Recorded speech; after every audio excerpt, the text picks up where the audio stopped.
Okay, so for today, the first thing we are going to be doing is playing some of this Jund Shigeki list that I've been messing around with. Basically, where to start with this? So there's a couple of different things going on here that I was trying to experiment with all of them at once.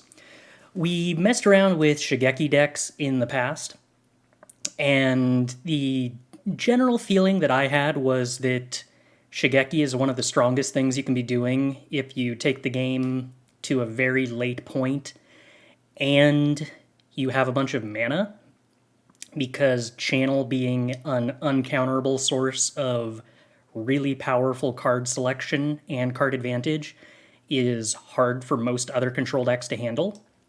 Now, mind you, that was usually in decks with blue, where Shigeki could get counterspells, and also was when Shigeki could get go blank to routinely hate out decks that played to the graveyard. Well, this deck isn't playing blue, and it can't play go blank. But the biggest problem with those decks was that it basically lost if your opponent ever played go blank. So despite the fact that the deck kind of loses a relatively key part of it by losing go blank, I think it ultimately gains more from that. And whether Shigeki needs to have blue or not to be a good archetype, I'm still kind of testing out. But the initial results have been relatively promising, and I think whether or not Shigeki needs to have counterspells to actually keep tempo with things that your opponent's doing that are going big and over the top of you really depends on what's in the meta. And this deck does not necessarily have a bad sort of top end either, which is basically the second half of the deck. But to round out the stuff that's synergized with Shigeki, Shigeki combos with Urborg Repossession in an interesting way. Previously, the regrowth effects we would get back with Shigeki to return the Shigeki and loop things over and over and over were regrowth effects that cost 3 mana.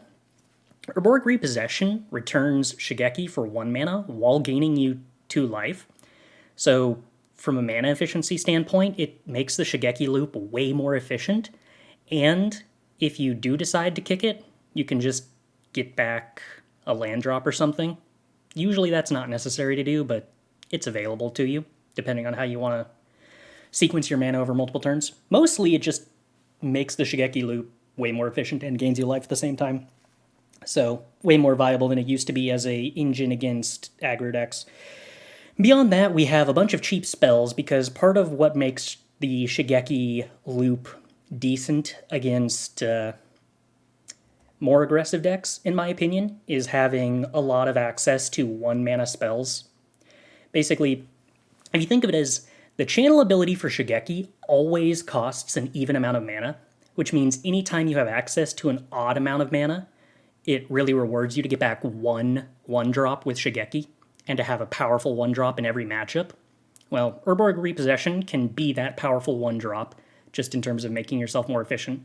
But Cut Down and Duress also fill a somewhat similar role, as can Holding Up March with the ability to exile things, just in terms of keeping tempo against aggro. So those cards all fill a pretty important role. Tear Asunder gives us a really cheap answer to what's the name of that? Oni Cult Anvil decks, while also just being a pretty acceptable exile-based removal spell against random other decks.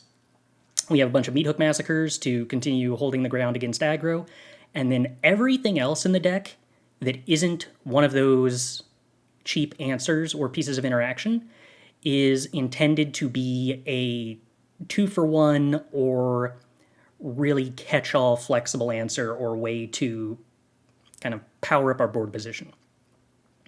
Riveteers Charm can be a bunch of card draw, although the card draw mode can be a little awkward because we do have some rather expensive cards in the deck, but mostly it's a removal spell early and then a card draw spell once we're at like 7 or 8 mana, at which point you can usually get 2 cards off of it pretty easily. Fable of the Mire continues to be the Magic the Gathering card, Fable of the Mire. Unleash the Inferno, pretty good against Esper, in my experience, specifically because Wedding Announcement can often be an inconvenient card to deal with. but additionally is just a rather flexible answer to opposing Fable of the Mirror Breakers in a way that's meaningful, and an answer to opposing unlicensed hearses. Tear Asunder also fills that role, which gives us kind of a way to keep our Reanimation sub-theme online and our Shigeki sub-theme online, even through hate, and it's answers to those cards that don't really have an opportunity cost for including in the main deck. And then we get to the final 3 cards, which I think are not necessarily cards that combo with Shigeki, but that just have felt like a very powerful Jund top end to me, and that don't have any dis-synergy with the Shigeki plan, which are Soul of Windgrace and Cruelty of Gix. 2 cards that we'll get into a little bit that, let me just turn the face cam on, because we're not looking at the sideboard yet anyway. 2 cards that both use the graveyard in really interesting ways, and I think both of these cards are kind of easy to underrate at first. And then Titan of Industry, that's just a really powerful top end that once again gives us a ton of flexibility to deal with any kind of artifact and enchantment nonsense, to deal with aggro nonsense by gaining life and making 4/4s at the same time. It's got reach, it's got trample, it plays well against Liliana because it makes its own chump sacrificer, it does a bunch of stuff. All of it's good. And it combos well with Fable of the Mirror Breaker like almost every card ever does. But so to get into, I guess we'll start with Soul of Windgrace, because that's the first of the 2 kind of complicated cards. So this is a 4-mana 5/4, which is a stat line that's kind of big enough that your opponent can't really ignore it, that also ramps you when it comes into play, and threatens to ramp you again every single time it attacks, and threatens to be indestructible on blocks and on attacks, and loots away extra lands, and can gain you life in a pinch. And I at first thought this card wasn't going to be super interesting, because I thought that it would take a lot of effort to enable the ability for it to ramp. Like that you would have to play it on turn 5 and hold up green to discard a land with its ability in response to its trigger. But that's actually just not the case. You can, 1, discard a land to Fable of the Mirror Breaker to get back with Soul of the Windgrace on turn 4. Your opponent can discard a land to their Fable of the Mirror Breaker, and you steal it with Soul of Windgrace. We have 4 copies of Riveteers Overlook, which is like the best card ever to get back with Soul of Windgrace, because 1, it goes to the graveyard automatically when we play it, and 2, it gains life every single time we play Riveteers Overlook, and every time then after that we attack with Soul of Windgrace, because it keeps going back to the graveyard.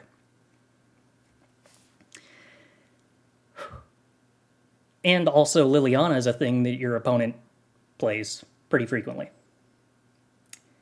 It's just like really, really easy to turn this into a pretty low-cost 2-for-1 that your opponent has to take the time to answer, because it will get out of control very quickly. And because of the way this deck is using Titan of Industry and Shigeki, it just has uses for all of this extra mana that Soul of Windgrace provides in a way that really starts to go over the top of any deck that isn't answering Soul of Windgrace. Then beyond that, Cruelty of Gix has been another really complicated card that has performed better than I was expecting. I would say about 80% of the time that I have cast this card, I have read ahead to Chapter 3 immediately. There's a lot of the time where turn 3 you play Fable of the Mirror Breaker, turn 4 you discard Titan of Industry to Fable of the Mirror Breaker, attack with the 2/2, and just immediately play Cruelty of Gix on turn 4, reanimating Titan of Industry. But Cruelty of Gix can also steal your opponent's cards. I have stolen my opponent's Graveyard Trespassers to exile their Tenacious Underdogs, which feels great. You can take it slightly slower and just duress your opponent and leave Cruelty of Gix sitting around to slowly get some card advantage, and then reanimate stuff, whatever you want. Or just even play Cruelty of Gix on the second chapter, tutoring up like an Urborg Possession is something that I've done. And then just on the next turn, reanimate something from your opponent's graveyard that's just a random 3/3.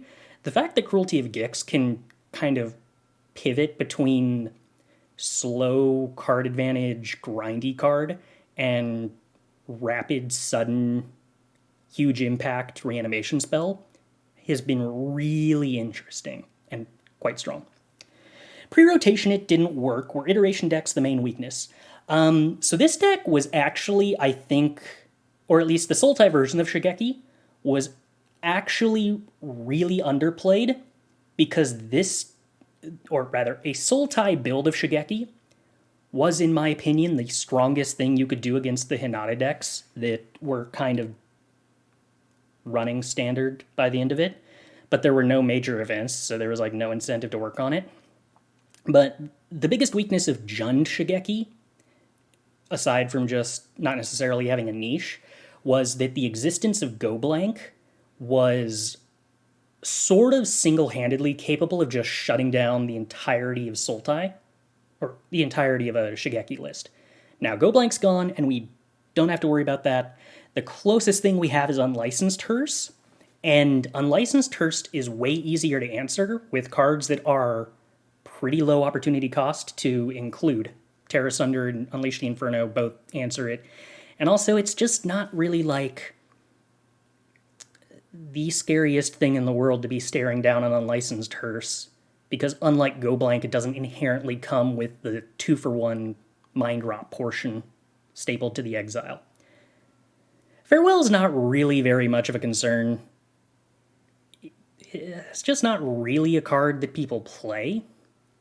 Hypothetically, Farewell could be something that's tricky for this deck to handle, but the previous version, the Sultai version, can just handle 6-drops with counterspells pretty easily. This version, you've got Duress and Riveteers Charm. You can kind of just card advantage your way through it. It resolving would probably be kind of not great for the Sultai version, but I think that your post-board plan against Farewell decks starts to look pretty different.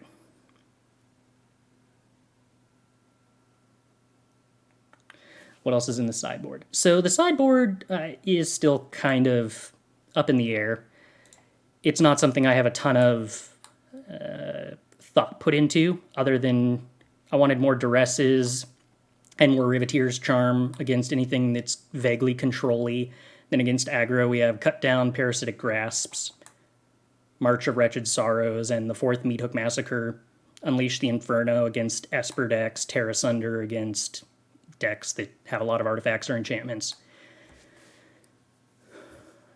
And hypothetically, to me, that should be a reasonable mix of cards, but as the metagame becomes more clear and what we should actually be concerned about becomes more known, we can adjust this to be more targeted. As it is, this is kind of just general and might be leaning towards too anti-aggro. Thoughts on Wrenn and 7 in this archetype? Wrenn and 7's fine. I don't think it's better than Cruelty of Gix or Titan of Industry or Soul of Windgrace, so it kind of just leaves us needing to cut cheap things for it, which I don't necessarily want to do. Wrenn and 7 used to have a home in this archetype, in my opinion, mostly because the uptick, milling you so fast, was one of the ways that you could continue to make land drops, which was strong with Shigeki, and mill yourself, which helped rebuild from Go Blanks.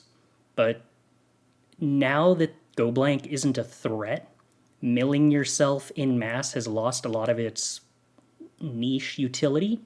So I think that things like Cruelty of Gix that are just more varied in terms of how they let you suddenly play explosively or play grindy kind of feel better to me. But Wrenn and 7 isn't bad.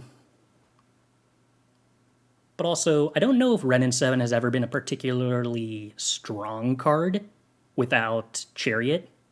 And, yeah, we don't have Chariot now. I don't know.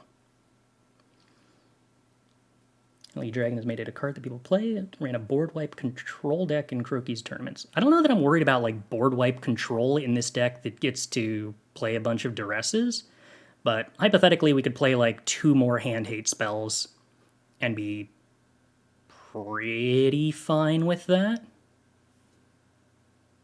Because the thing about fighting board wipe control decks is that you don't necessarily need to commit more than like 2 things to the board at the time. And if everything you commit to the board is a 2-for-1, then okay, cool. But if too many removal spells aren't good against board wipes, then we would need to reconfigure the sideboard to have more kind of diverse ways to approach that and fewer removal spells. But for the time being, let's give this some test runs. Let me click this record button before I answer that. I don't think Graveyard Trespasser is actually super good versus this deck, specifically because Trespasser only ever exiles at pseudo-sorcery speed.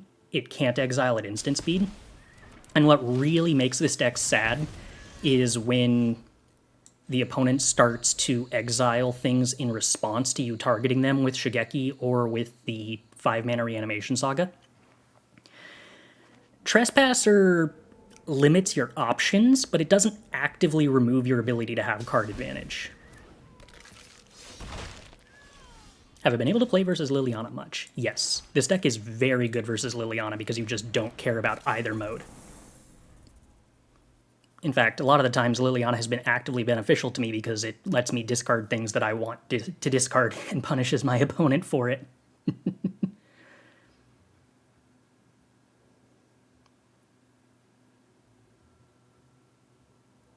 You seem to have interpreted board wipe control as control deck that runs board wipes. It was more of a pile of board wipes that has few control cards in it. Yeah, that's kind of what I was figuring. I have to imagine that just isn't necessarily good against a deck that can just play draw, go, make more land drops than your opponent, and draw more cards than your opponent.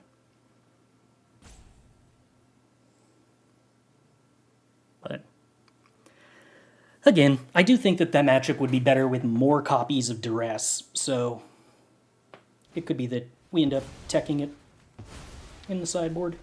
So we get a 2-for-1 out of our Shigeki, which I'm, I think, more than happy with.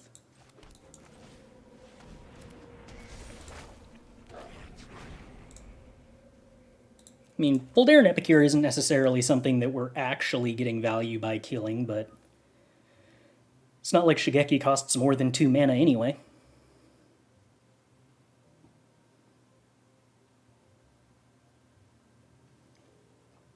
Opponent, I believe, missed their last land drop.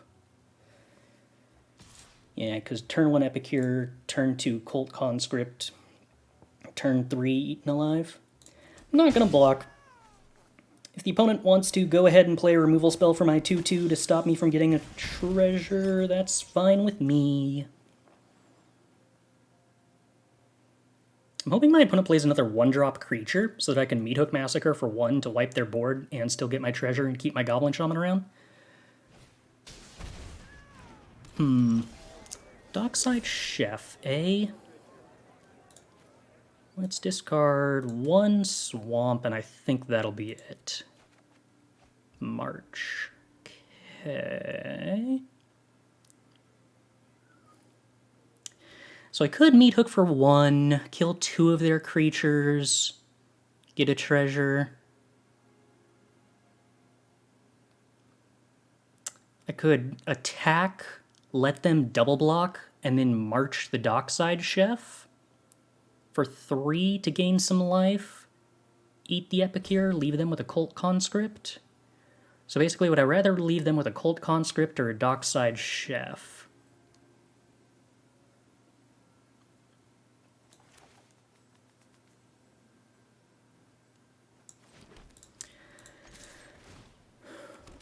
I think we'll go ahead and attack.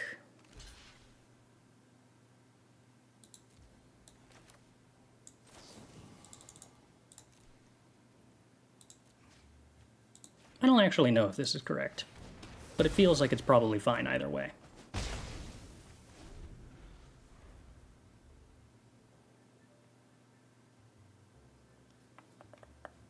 We can brighten chat a bit. If I actually remember how I did that in the first place.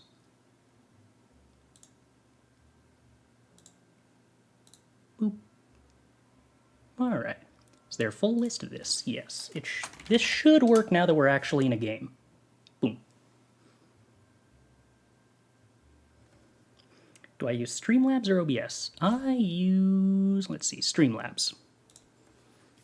I don't think I've actually changed that in like 4 years. Liliana of the Vale, oh no! Now I'm going to lose a treasure. How sad. Okay. Haven't you ever heard of personal space?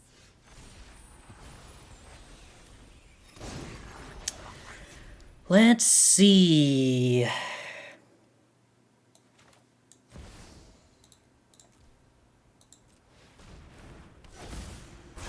Let's go ahead and kill the Cult Conscript, because why not? And play the Overlook, because why not?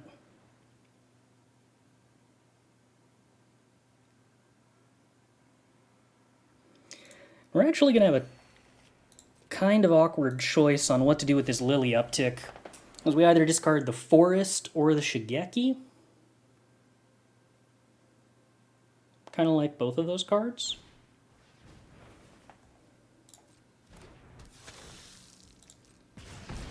Do I think Mono Black can be good in best of threes, or only strong because it's early in the meta? I don't know. Is the consensus that Mono Black is strong? I haven't seen a Mono Black deck that looked good necessarily, but that isn't to say that it can't be good, it's just to say that I don't know what its niche would be right now.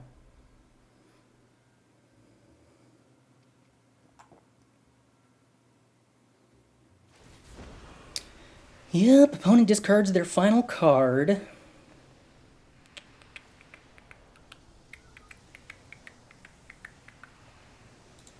Yeah, I mean, I gotta discard Shigeki, I think, which makes me sort of sad, but the upside if we draw an untap land is that we immediately win the game, and that would be pretty cool. Unfortunately, we don't. So we just have to play a normal fair Titan of Industry. So let's go ahead and make a 4/4. And then do we remove... We probably remove their ability to kill Reflection of Kiki-Jiki.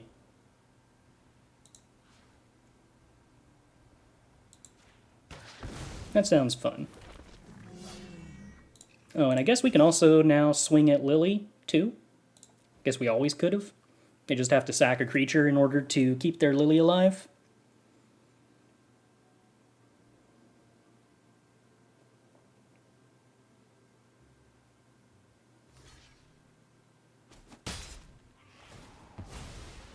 We gain some life. Delightful. Alright. I don't know how the opponent gets out of this. Opponent also doesn't know how the opponent gets out of this. Titan of Industry plus Fable of Mirrorbreaker. Continues to be pretty decent. Okay, so opponent is on black, red. Sacrifice probably is running. Oni Cult Anvil makes me want another Meathook Massacre. Makes me not really want Duress.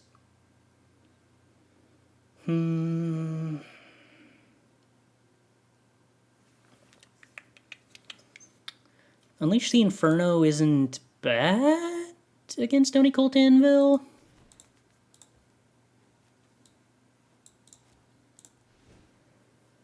Oh no.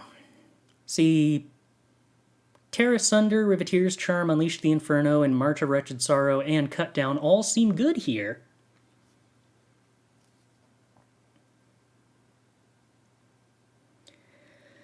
How am I supposed to know which one to play?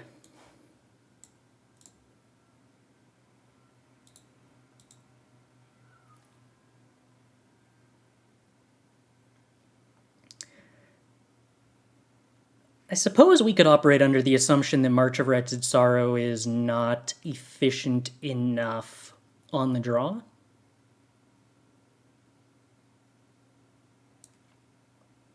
Play Unleash the Inferno instead.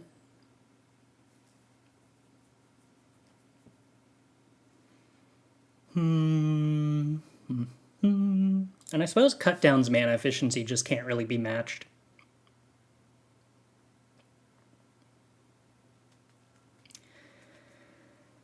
Part of me does think that I want 2 Riveteers Charm.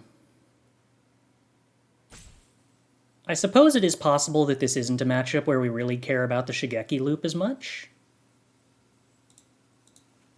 And I should just board into Riveteers Charm to have better top decks?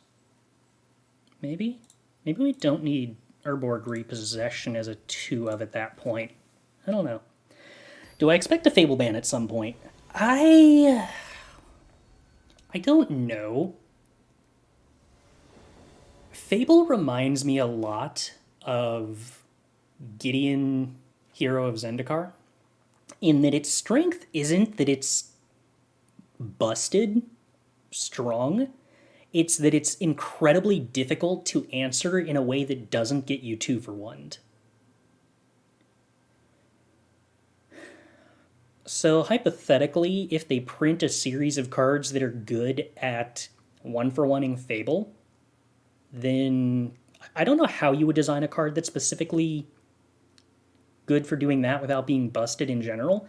But if they did have that in the pipeline, then I would see no reason to ban Fable. But it does currently seem like there is a decent chance that it might suffer from the problem of just being slightly more efficient than anything else you can do.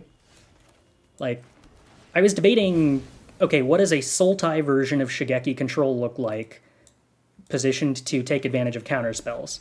And no matter how I, plotted it out, my brain just went, yeah, but is any of this worth not getting to play Fable of the Mirebreaker in red?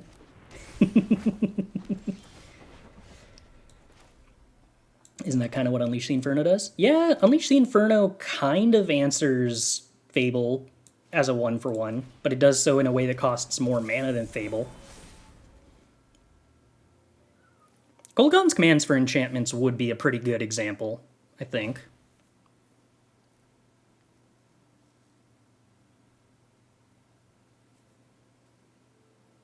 It would need to be playable in general, but if that was one thing the card did in addition to some other stuff that gave it additional utility, then that would be the kind of card that I could see making Fable of the Mirebreaker less broken. Cool. Opponent decides to just 3 mana removal spell my Shigeki. We take these. We play Fable of the Mirebreaker to help set up our ability to make a land drop next turn. Gix also feels like a card you either need to play or have an answer to. What is Gix and what does it do?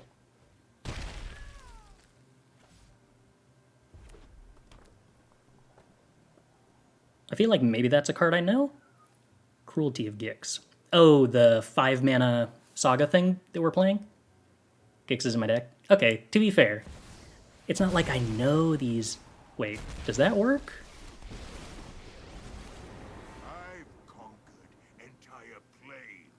What's Casualty? Power X?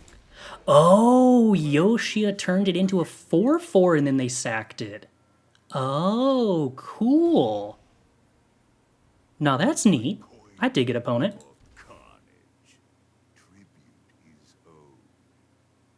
That's a synergy, alright. Ooh, please don't have a removal spell for that 2/2. I kind of need it. Eaten Alive? Okay. Yeah, Cruelty of Gix does seem pretty powerful, but also without setup it can be a little slow.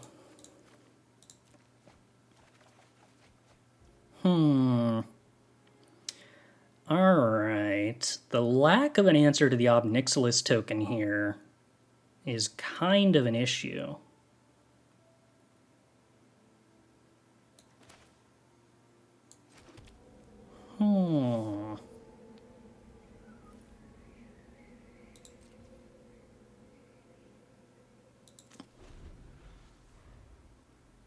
How are we going to manage this?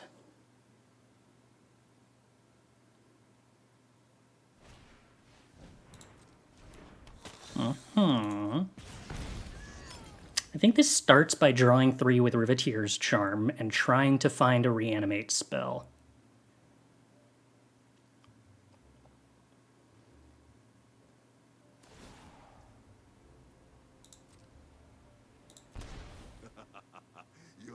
punishment is my entertainment.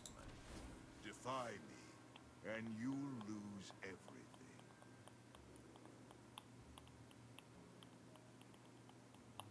I kind of get the feeling the opponent's about to play another Obnixilis, which will be moderately annoying. I could kill the small Obnixilis with Charm, yeah, but that leaves me with no answers to the bigger Obnixilis, who's threatening a downtick for 7, and that's the only thing I really care about.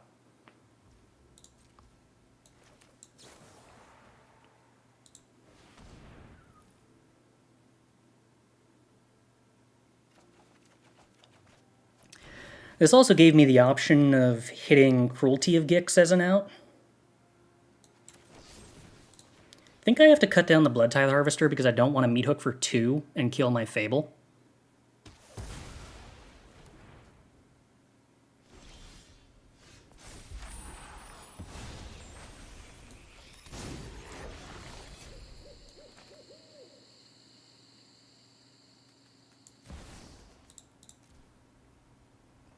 I do think I probably want to Meathook for 1 here.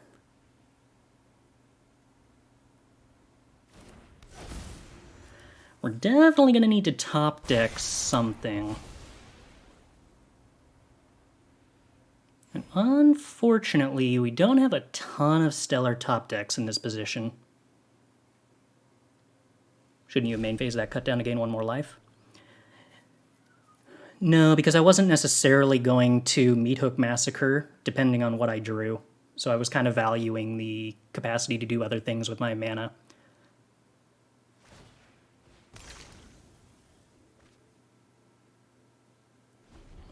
I think Soul Transfer is pretty bad in our deck because we don't have very many ways to make artifacts other than precisely Fable of the Mirror Breaker. And I also think that we just want to value mana efficiency more than pretty much anything else. Discard a card. Is my entertainment. Which of these do we want to? Well, let's not discard anything yet. Depending on what they have in hand, they might be tempted to downtick this Obnixilis. Okay, they are not. Pleasure doing business with you.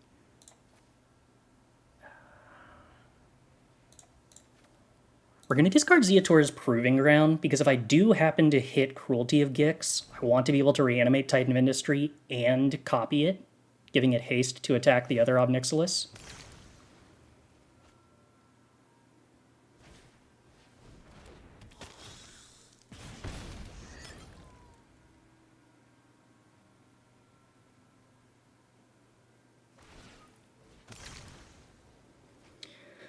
One chump blocker.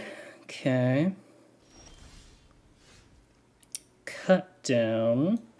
Very well. That does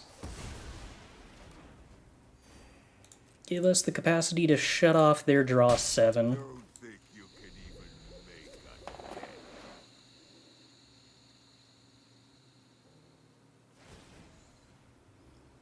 What do I think is the explanation for Ziggurar Lily in the finals of the Jundmir in the Krogi's event?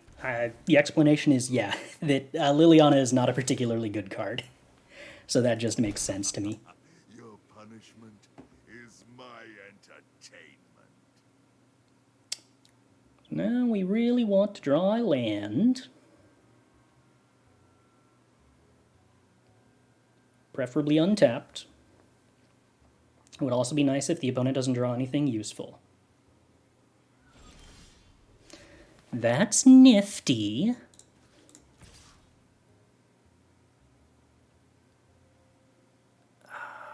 Okay, wait. So, if the opponent doesn't have a piece of interaction for this Reflection of Kiki-Jiki, but does kill the Titan of Industry, then by attacking the Obnixilis, we set up a point where they have 2 5 loyalty planeswalkers off upticks. But I also make it less likely they can get this Obnixilis up to 7. I've got the feeling that attacking the lower loyalty Obnixilis sets us up for a better position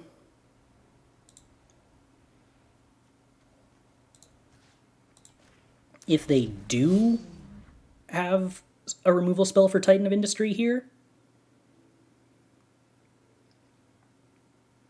Like, say they play a 3-mana removal spell on Titan of Industry. Specifically, I'm thinking Soul Transfer. Or if they hit land drop and cast Eaten Alive. Then I can copy the Rhino Warrior and kill the 7 Loyalty Ob Nixilis. Oh wait, this thing doesn't have Trample. But it does put it so that if this one down ticks, they only get 1 Ob Nixilis. And if this one down ticks, then it dies to a single Rhino Warrior. So remove Titan, copy, double swing at Ob Nixilis, chump chump, kill Kiki. Leave them with a 4 loyalty Ob Nixilis, ticking up to 5, and us with 1/4/4. Yeah, that wouldn't be bad for them necessarily. I wonder if it was better to swing at the 6 loyalty Ob in that case. Good evening, Go Calper. Ooh.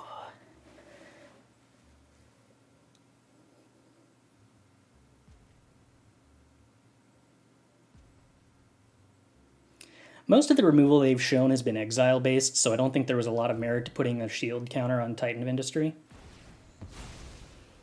Yeah, there's 1 Ob Nixilis getting sacked. Now, does that 1/1 get sacked to eat alive the Titan? They hit the 5th land drop, so they can eat alive without sacking the 1/1. Second Ob Nixilis. Incentivized to ping face. Yes, we gain life, so that's net neutral. Stand with me. You're my enemy. We take some damage. We take some damage. We take some damage. Do they have a removal spell for Reflection or Titan? They don't, and that should mean we win. Oh, Unleash the Inferno is fun. Okay, so let's go ahead and copy Titan of Industry. I would like to make a 4/4 and gain 5 life. I would love to Unleash the Inferno, killing Ornithopter. Blowing up. Yosha declares war. And then kill Ob Nixilis, kill Ob Nixilis, and kill Ob Nixilis? Is Yosha actually good for Anvil? So I'm not actually sure if the opponent was an Anvil deck after all of that. But I do think that Yosha Declares War looks like a really good card with Ob Nixilis, because functionally this is a turn 4 4/4 that they just sacrifice. So if this ever gets to the point where the opponent uses it as a removal spell on turn 3, and then sacks the 4/4 to make a 4 loyalty Ob Nixilis, that's just pretty strong. Could have killed an Ob and then killed the Ornithopter. I could. I mean, hypothetically, I could have done this in a way that did more damage to their face, but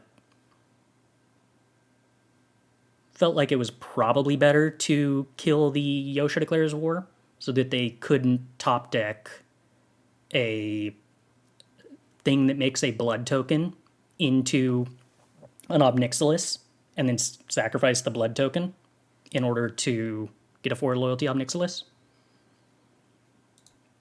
Oh, Braids makes sense with Yosha Declares War, yeah.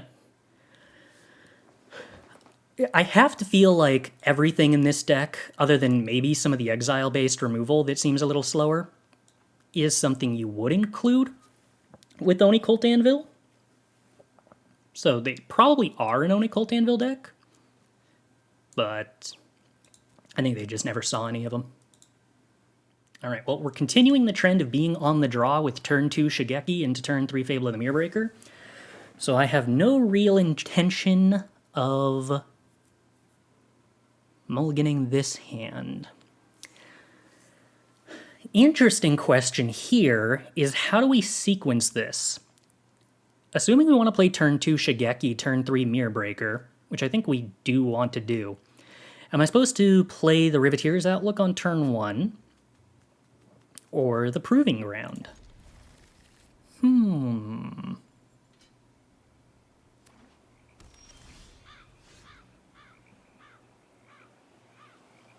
Blue-black. I have no clue what to expect from that. Riveteers Outlook thins the deck. I think we lead on Proving Ground. It's really only Soul of Windgrace that the early Riveteers Outlook plays around well, I think. Grixis. So is this maybe Vampires, then? Grixis Vampires seems to me like the premier Grixis list that I was envisioning. I was gonna say, if the opponent Blood Tithe Harvesters,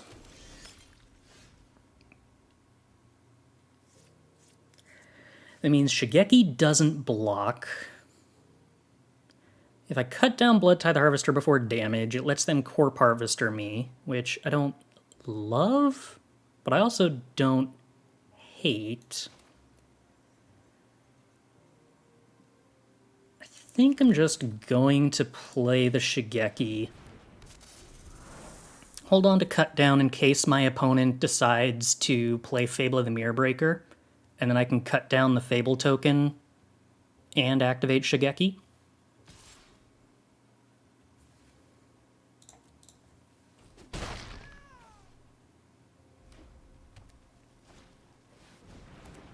Which is what we get.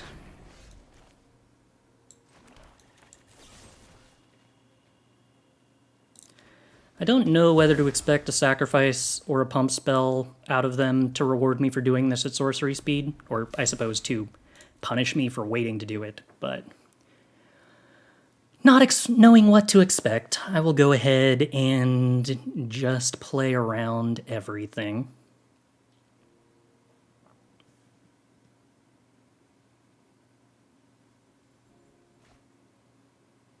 What role did Shigeki perform in the deck? It mostly fills a late-game card advantage role, and the other interactions early on are kind of just bonus on top of that it gives you something to do on 2 and a way to spend your mana slightly more efficiently that ramps you. But yeah, largely it's just an uncounterable big card draw spell. Helps you go over the top in any kind of mid-range matchup. Like, it certainly draws cards better than Reckoner Bankbuster. That's for sure. Let's see. I want to play Fable of the Mirror Breaker. Do I also want to play Shigeki? Next turn, I want to Meathook for 2, which wouldn't kill Shigeki. I have to expect that my Fable of the Mirror Breaker token probably won't be living until my turn. So Meathook for 2 won't really be a downside there. Basically, do I want to play a tap land or the untapped land this turn? Playing the untapped land also has the benefit of playing around Spell Pierce, but if the opponent Spell Pierces Fable of the Mirror Breaker, that's not the end of the world, since it means they're not activating Reckoner Bankbuster. So I think I actually play into Spell Pierce.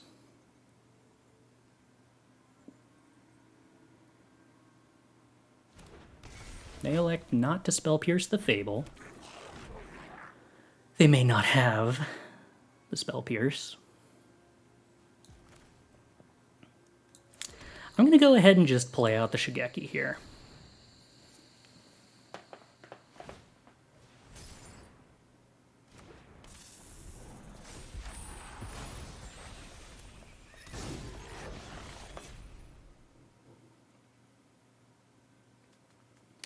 So if they don't kill our 2/2, then we can attack with it, Meathook for 2 post-combat, keeping Shigeki up. We can also draw into some untapped lands so that we can play Meathook and Shigeki. We get to loot away both of these tap lands with Fable, in all likelihood. Fable's cute. Okay.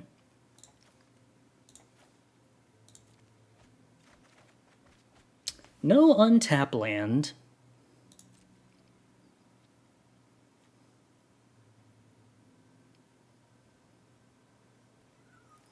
Opponent debating whether they want to kill the 2/2, which would come at the cost of being able to hold up Make Disappear.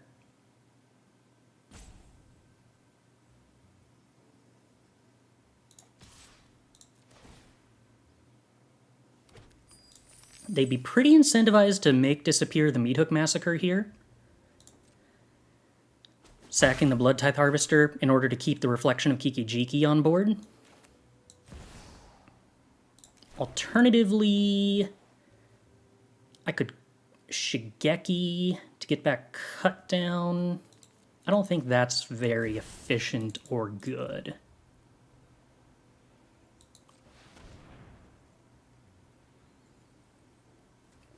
Okay, opponent. So do you sack your Blood Tithe Harvester to counter the Meathook Massacre? Looks like probably no.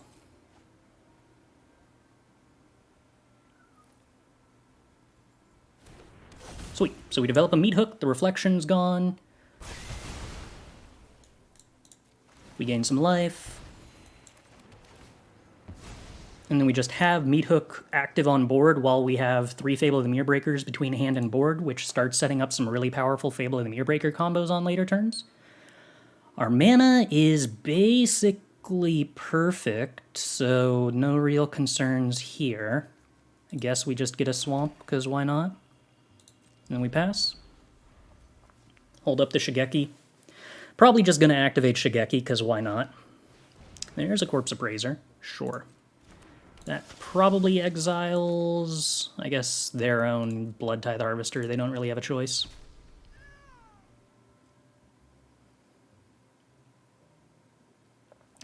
Right. I wasn't expecting them to sack the Blood Tithe Harvester to its ability. I was expecting them to sack it to casualty cost for Make Disappear, so that they could counter the Meathook Massacre and protect the Kiki-Jiki. But either they didn't have it or they didn't do it.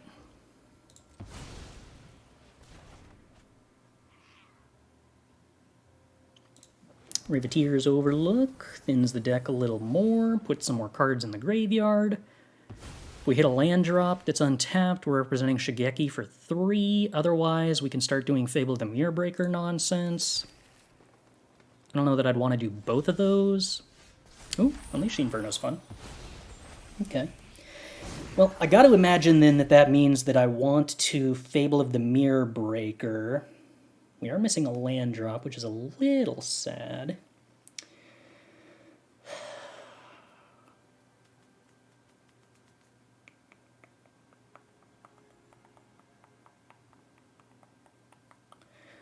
I'm kind of feeling like maybe I should leave my opponent the Reckoner Bankbuster.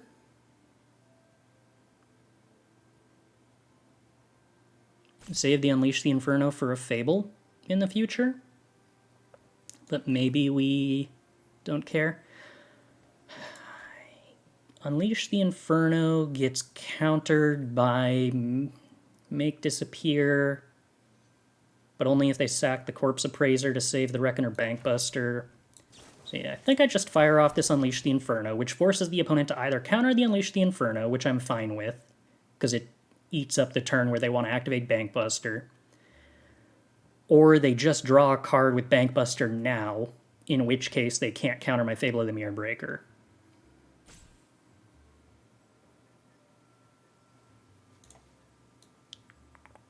We do not have an untapped land in the yard that we can get with Shigeki, because Takenuma's legendary.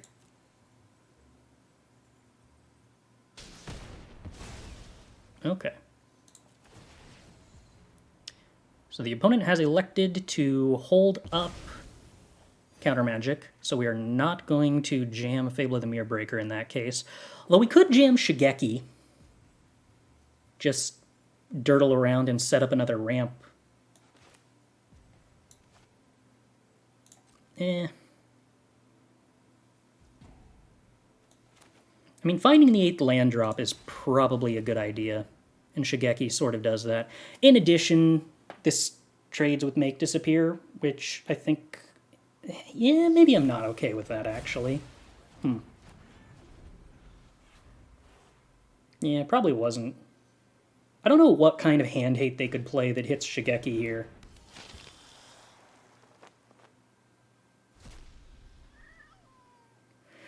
Well, yeah, I didn't think about the fact that putting a creature in the graveyard set up Corpse Appraiser. Well, they had their own Corpse Appraisers, so that's not really as much of a concern.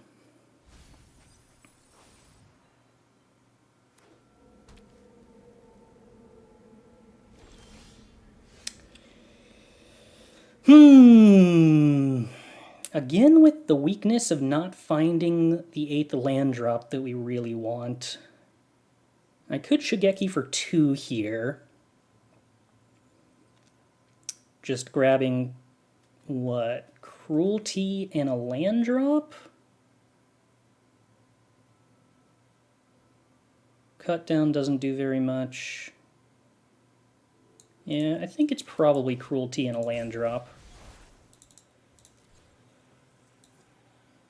And given that, I think I would prefer to not thin my deck.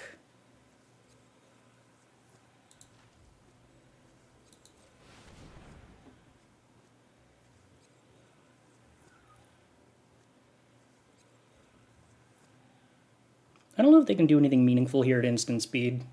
Power of Shigeki is kind of that it doesn't really have any weakness to counterspells.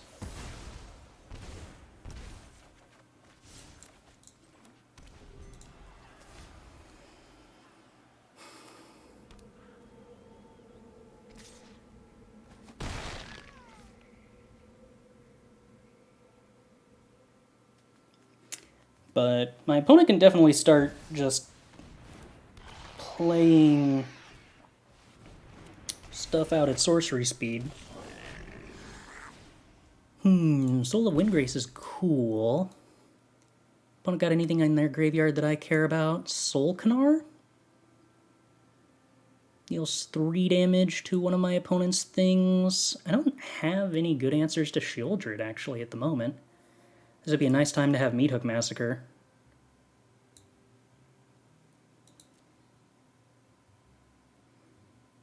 Could Shigeki back the March to gain a lot of life.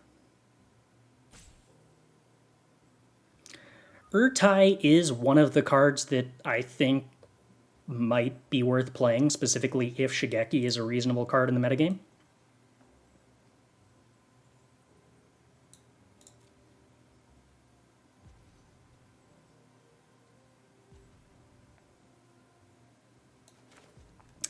I think we just play Cruelty of Gix on the first chapter and use it to tutor up a Meathook Massacre next turn.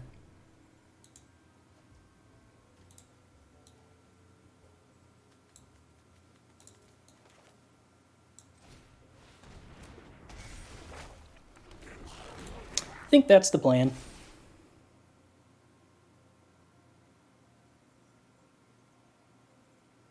Opponent doesn't discard the card they drew. Which is probably slightly scary. No, it's not, because they drew a cut down. Okay. So basically, all we have to do is hope that they don't draw a card with Soul Canar and draw into a counterspell. As long as they don't do that, we're golden. Oh, or we could also just draw Meathook Massacre. Cool.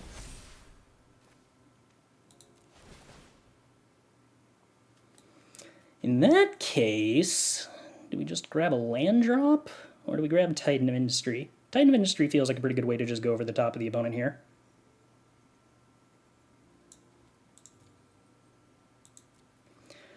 So this is going to put us to 3. Then we're going to go up to 7. If I discard to Fable... I don't need to discard to Fable. But still, we'll just take the Titan of Industry, I think. Submit 0. X equals 5. Hope they don't have the Quench. They don't. Alright. Should be solid now. We get to revive their Soul Canar.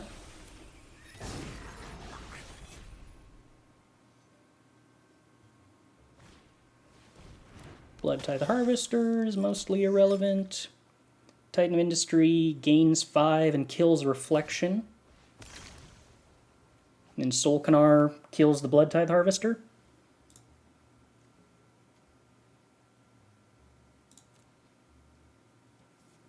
Seems pretty good. Grabs Shieldred instead of Soul Canar. I guess that's an option. Do we think we want to do that? I don't think we want to do that.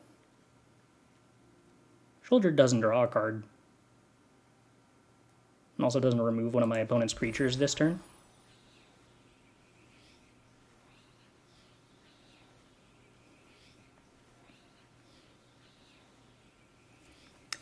People already off Painlands and on to Tricolor with the Capenna fetches. I don't know if every deck wants to make this choice, but Soul of Windgrace specifically makes the fetches really powerful.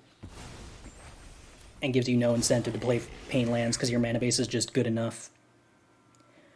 One of the strengths of this deck is that it doesn't really want red mana until turn 3, so it gets to take it really light on red sources, and just only play the slow lands for your red sources in addition to the Proving Grounds and the fetches. So if we Titan of Industry and it gets quenched, I mean, I guess we're still just fine with that. I'm still killing the Reflection with Solkanar, so we're fine. Urtai. Oh, sad. Alright. Well. Very well. Thoroughly countered. We draw a card, I guess. Let's go ahead and kill Reflection of Kiki-Jiki. Gain some life. Pass the turn.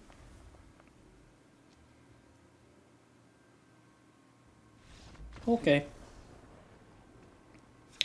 Cool thing about playing Urtai with Solkanar is that you can totally cast Urtai to counter your own Soulcar trigger. It's about to give it to the opponent. You draw a card, and then it's not really ideal because then you're stuck with a Solkanar that's just a 5/5, but like it's a cool out to have.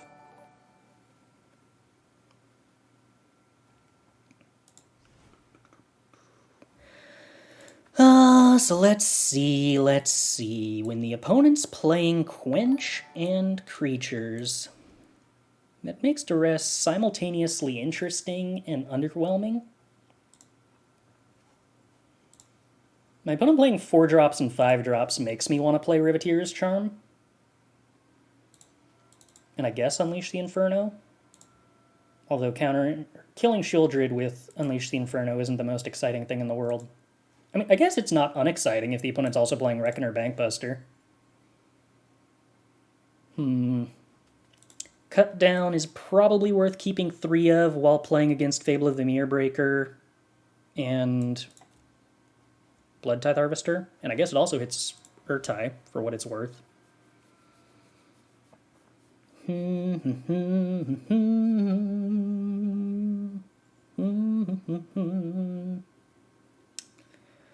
Do we want Tear Asunder here?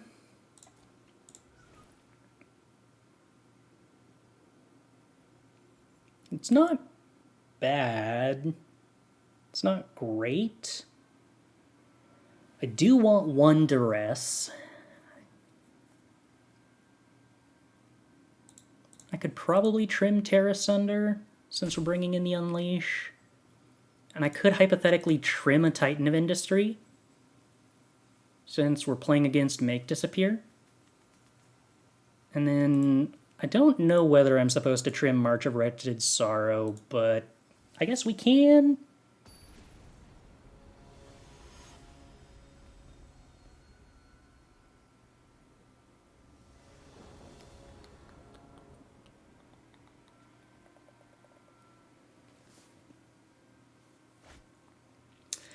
Alright, once again, we have land drops to make. We would love to draw a fetch land on turn 1 to make our Soul of Windgrace a little better, but the other nice thing is that activating Shigeki has a chance to put a land in the graveyard to enable Soul of Windgrace. So we've got more outs on that front. Unlicensed Hearse. That is moderately annoying. That makes our Soul of Windgraces not the best.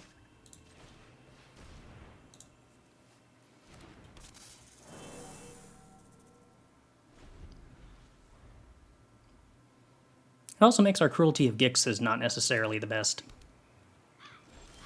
And we've not really drawn into anything that's a direct answer to it. But if the opponent wants to sit around playing draw go against activatable Shigekis, that's kind of cool too. Bankbuster's a card. This is true.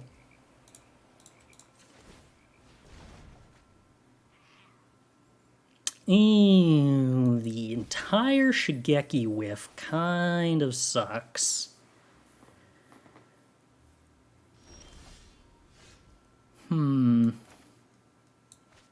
Alright, well, we find a red source. Opponent has no incentive to counter this Shigeki, really, when they can activate Reckon or Bankbuster instead. So, we have fallen a little bit behind on tempo.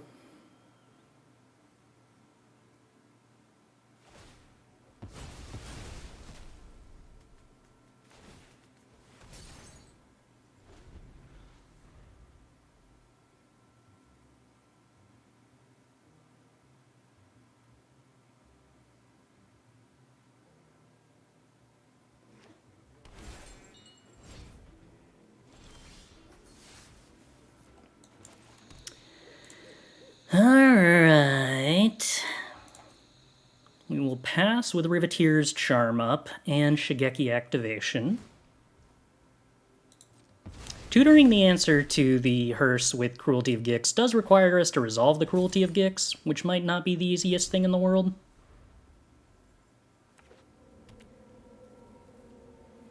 How much draw go are you willing to play here, opponent?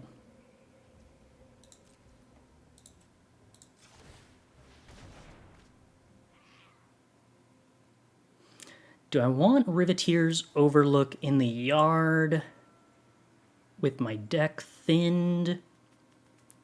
Gain a life for what that is worth. Make hearse bigger as a result.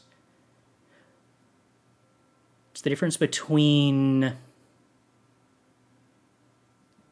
4 cards in the yard or 3. I guess we'll go ahead and Proving Ground. I could Riveteers Charm here to draw cards. Don't think I'm supposed to. If the opponent did activate Unlicensed Hearse there for some reason, I could Riveteers Charm to draw cards. I don't think I want to. Ugh. The third Soul of Windgrace in a position where the Soul of Windgraces are not actually useful is painful.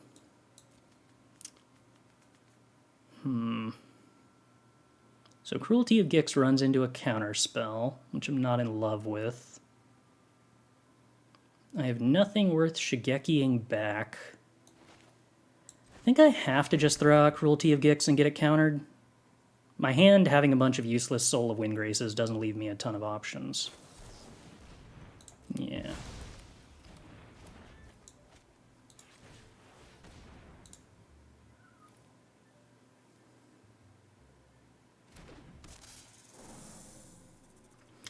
I should potentially be boarding down on Soul of Windgraces against decks that are liable to play Drago with Unlicensed Hearse. Unlicensed Hearse is something that I can play around if the opponent is tapped out on my turn, by just waiting until the end of turn to Shigeki. But less so if they're also representing Urtai.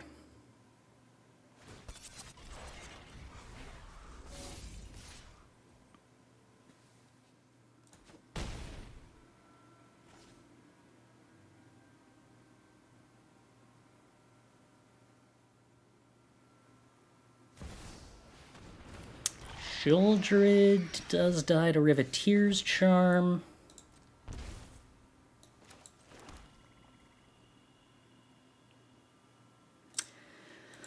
Soul of Windgrace runs into Unlicensed Hearse.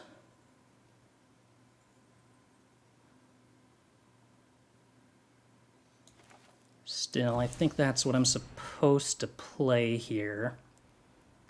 If it gets countered, unfortunately they have a treasure, so I'm not guaranteed to resolve the Riveteers Charm to counter the Shieldred, even if they counter Windgrace here.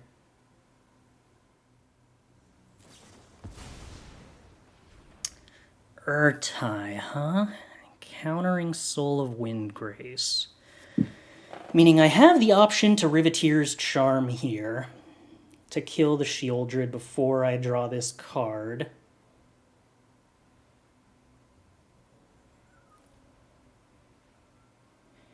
And then if I hit an untapped land, I also get to activate Shigeki, which would be kind of cool.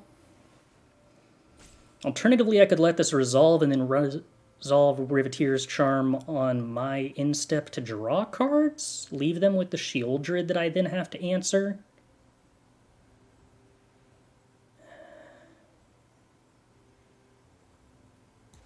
No, I think I'm probably supposed to kill this Shieldred.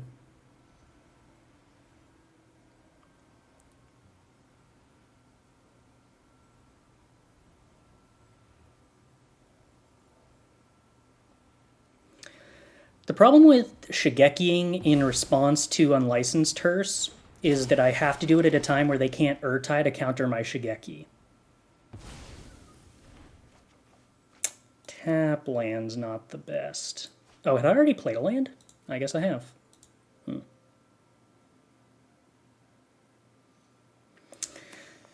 And the fact that they have creature counterspells means that Duress isn't even necessarily a super profitable game plan. And eventually they're going to start throwing Hearse at my face for a bunch of damage, because I've been conveniently filling the graveyard up for them.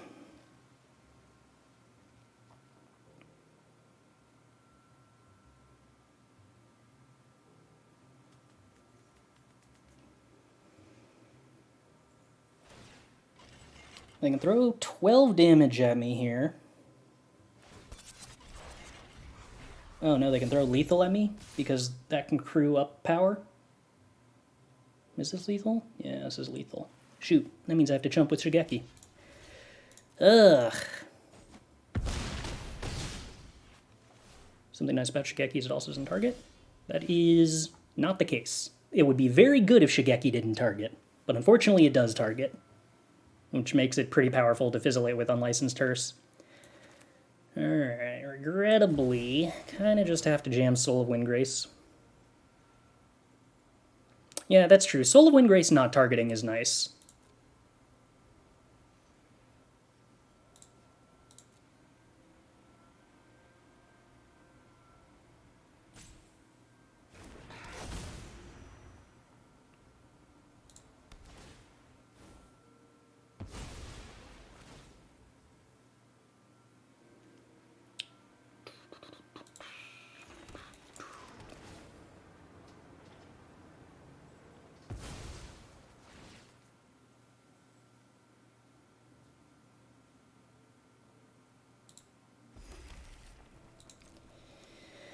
Alright, 9 damage means that I do have to discard this Riveteers Overlook to gain life, and also need the opponent to have no interaction of any kind.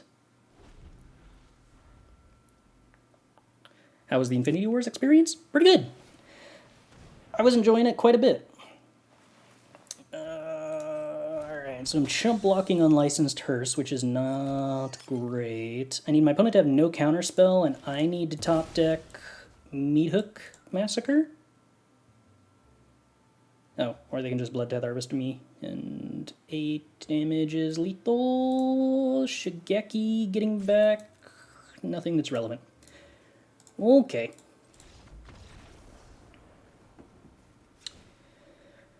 The Reckoner Bankbuster and Unlicensed Hearse combo was pretty good. That does make me want more Tear Asunders then, I think.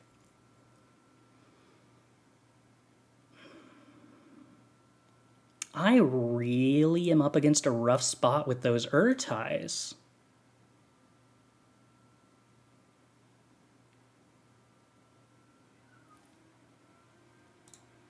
I think I need to trim an Urborg Repossession, play more Tear Asunders, but Urtai just always being something that can hit Cruelty of Gix, even if I board up to all the Duresses, is rough.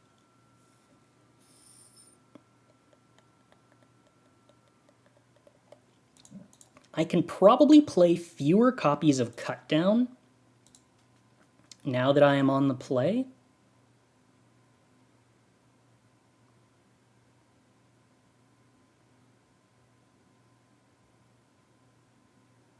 Do I just go up to 3 Duresses? I suppose I probably do. It does hit everything other than Urtai, so it still fills a role. Okay, we take the play. We'll keep the turn 2 Shigeki, and then hopefully not whiff this time.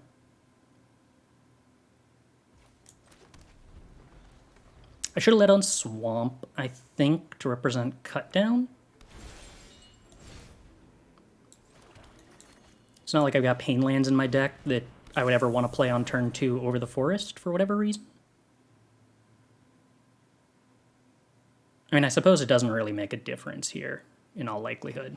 So we really need them to not kill this Shigeki. You know what? If my opponent wants to card disadvantage to answer my Shigeki, that's fine by me. We are relying on that Shigeki to eventually find our red source, but it does not need to be that turn. I kind of wonder if we want some number of Tenacious Underdog, since milling it with Shigeki is synergistic. Okay. Just draw the red source naturally. It's easy. Boom. Alright, opponent, what's your 4-drop plan? Reckoner Bankbuster. Fine by me. That does make my life a tiny bit awkward regarding casting Riveteers Charm and activating Shigeki, and not being entirely sure which I would prefer to do.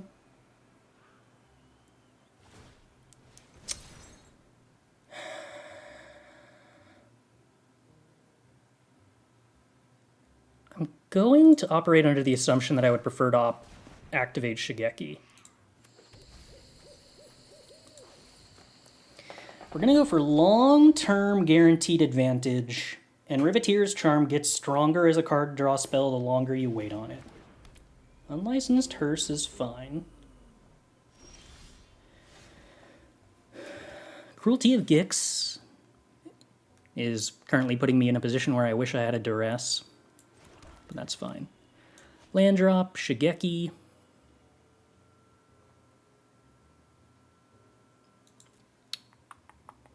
I could choose to not play out Shigeki, and then if the opponent Reckoner Bankbustered me, I could get back the fetch land and the Duress, set up for Duress into Cruelty of Gix on a future turn. I think I dig that.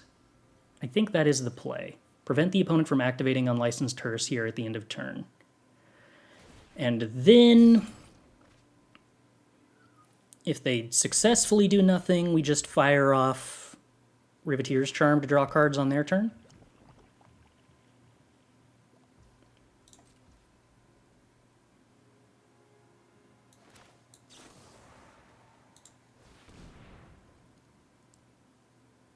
Kind of hoping they Urtai to counter this. They don't. Bummer. Okay, well. Tear Asunder. Think we would prefer to hit the Unlicensed Hearse over the Reckoner Bankbuster.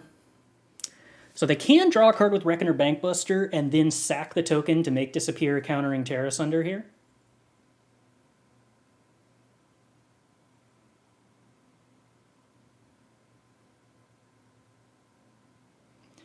But that only leaves them 1 mana up, which means we resolve the Cruelty of Gix at that point.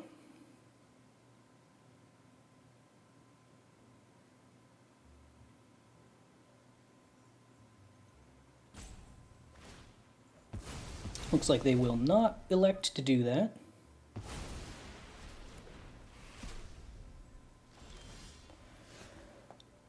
We will play the untapped land and pass the turn holding up Shigeki. So if the opponent goes to activate Reckoner Bankbuster, we get to draw 3 cards, because now they can't be holding up Urtai. What 3 cards do we want to get back? Probably Duress, Tear Asunder, and Riveteers Charm or Overlook? It's actually probably Overlook, huh? Just in the interest of get mana-efficient cards and make land drops?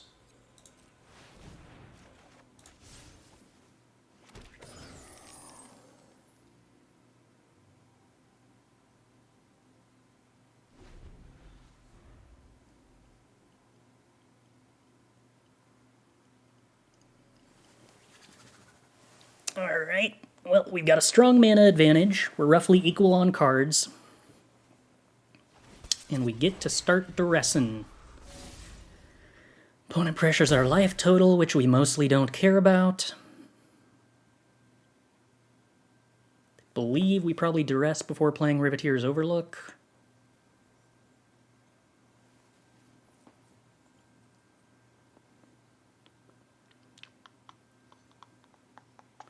The 1/1 token means we now have a target for Unleash the Inferno if we want to remove the Reckoner Bankbuster, but I don't think we have a very strong incentive to remove this Reckoner Bankbuster that already drew all of its cards.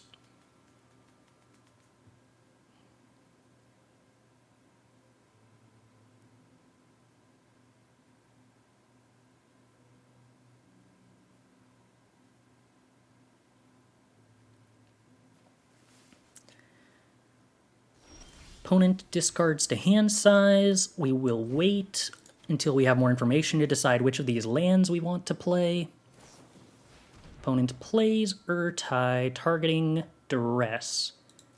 Well, if you want to pay 4 mana to counter Duress, opponent, I'm okay with it.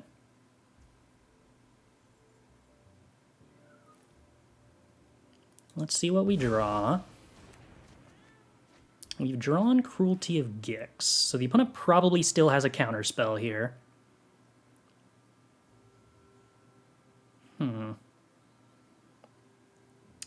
We are unfortunately 1 mana short of Unleash the Infernoing and Cruelty of Gixing.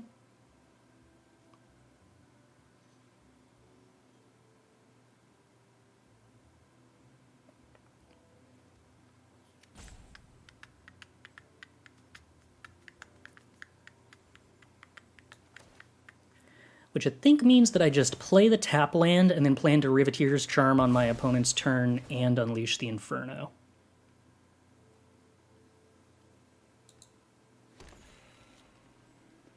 Oh! Can I still do this? I don't want to play the tap land and shove Titan because the opponent almost certainly has Disdainful Stroke. But what I actually can do is disenchant the treasure, then move to the next phase and jam Cruelty.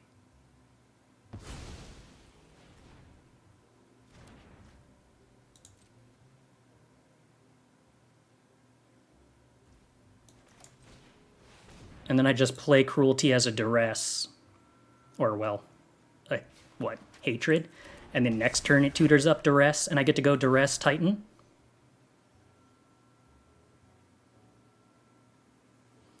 Let's see, I don't care about Blood Tithe Harvester, so let's get rid of Shieldred.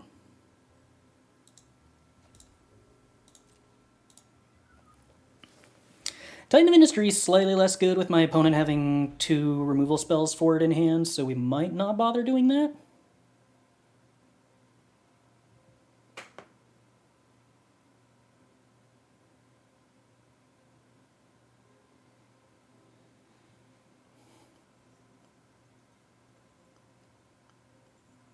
One unknown card. We take 7 down to 11. And then go down to 8.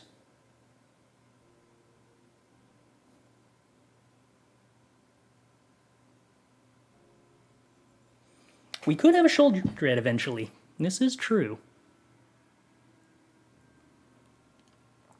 They're probably going to soul transfer our Titan of Industry, so the Cruelty of Gix doesn't wind up getting that back. Sorin upticks to 5, meaning I can Unleash to kill the Sorin. Opponent misses their land drop, which means I don't actually have a pressing need to grab Duress. Let's see, I have 10 mana to work with here. I want to play Titan of Industry, which will probably make a 4/4 and exile the Bankbuster. No. I would kind of like to kill Sorin. Can I do that with 3 mana?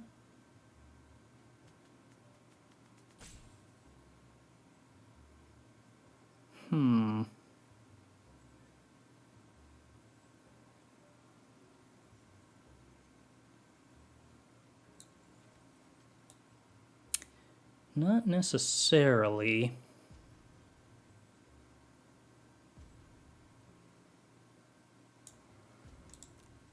I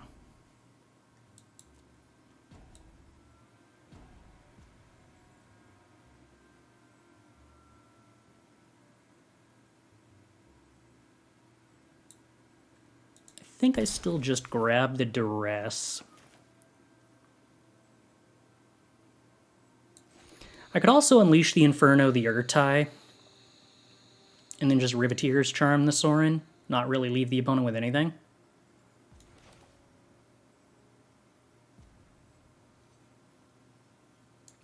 It's probably fine.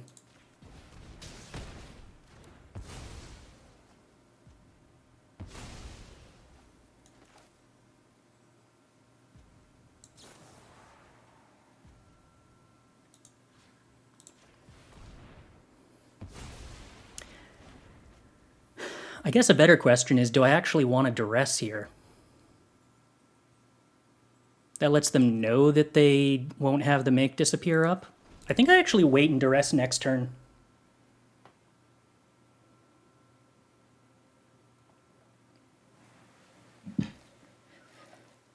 I want to try to prevent the opponent from tapping out here for a 5-drop. And I think letting them think they have a counterspell in hand is the best way to accomplish that. This can't target Cruelty of Gix, right? No, it cannot. How does the deck go? Pretty well. It's feeling pretty good.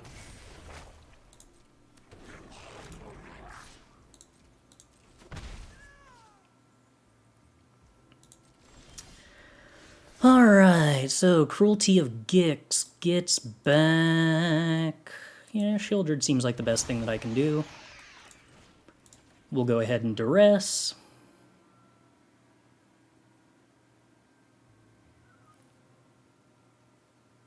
Opponent did not, in fact, top deck a extra counterspell. And we will Titan of Industry, get rid of the Fable, and... let's see, do I want to gain life? I do have to be worried about the opponent playing 2 removal spells to get rid of both of these. Hypothetically. So having a 4/4 would be nice. And we'll go ahead and just have a 4/4. Play our land drop, call it good.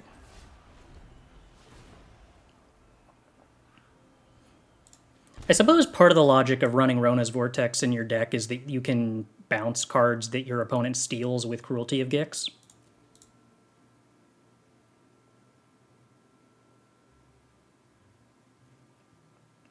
I don't know if that would necessarily be fast enough in this position to be dangerous, but it would be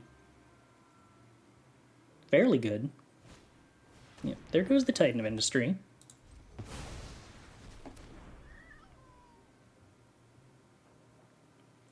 Opponent has no enchantment, though, because we exiled it. Or did we exile it, or did we destroy it?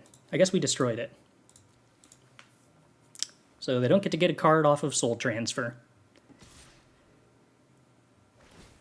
2/2 attacks. Opponent will presumably Soul Transfer the Shieldred at that point. Fine by me. At that point, I'm probably just going to jam the Cruelty of Gix.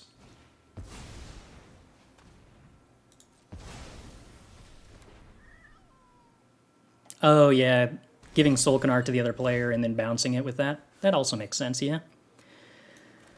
Okay. How do I feel about losing 3 life here? Probably fine, because I get to hold up Riveteers Charm anyway. So let's just get rid of the opponent's Solkanar. Go ahead and reanimate that later. Hold back our 4/4 blocker. Reckoner Bankbuster, oh no! Opponent presumably draws a card at sorcery speed, yes. Makes their land drop, represents 1 unknown card, plays Blood Tithe Harvester.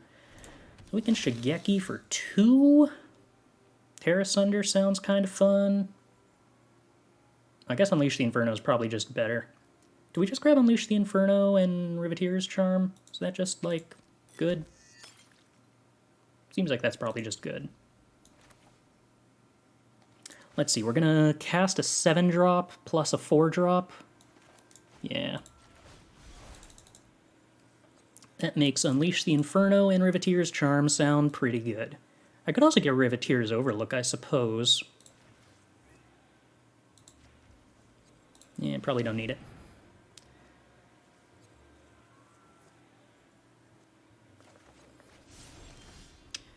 Cruelty of Gix goes and grabs a Titan. Titan gets cast. We make a 4/4 and gain 5 life.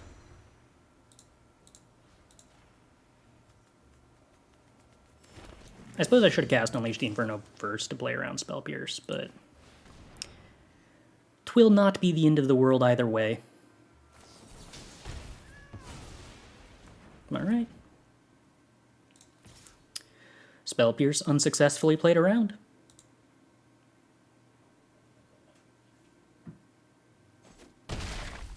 Opponent down to 6.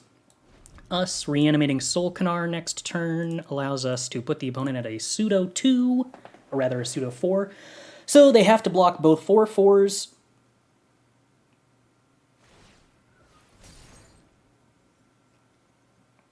And deal with the Titan of Industry that has Trample.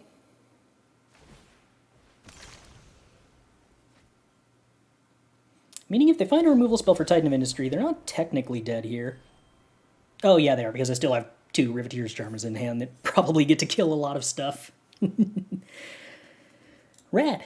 The turn where you kill the treasure really shifted the game? Yeah. It's fascinating how, like, looking for moments like that where you throw away resources to make openings can be so pivotal sometimes. So much about Dragomir's is, like, doing everything in your power to figure out exactly how to never tap out when you don't want to tap out. So, like, I don't know whether the opponent knew about the Tear Asunder in our hand at that point. We may have returned it with Shigeki, but I don't think that was the case. Maybe it was. But, like, if the opponent was really thinking ahead and realized that they might lose the game on the spot if I had Tear Asunder, they could have actually tapped their mana differently and aggressively sacked the treasure for their previous spell, and then they would have been immune to the Tear Asunder line, but they would have been throwing away resources into the wind for no direct benefit at the time. But, like, that just, given the contents of my hand, was what they were supposed to do if I noticed the best line.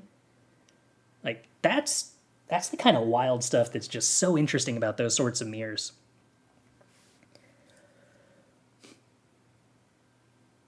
But also, like, that's also a good example of how they were kind of just in a really bad spot to begin with, which is one of the strengths of Shigeki. Like, Shigeki is not a good growth spiral, but it is sort of a growth spiral if you are both doing nothing because neither of you wants to tap out because the other is threatening to do some kind of haymaker.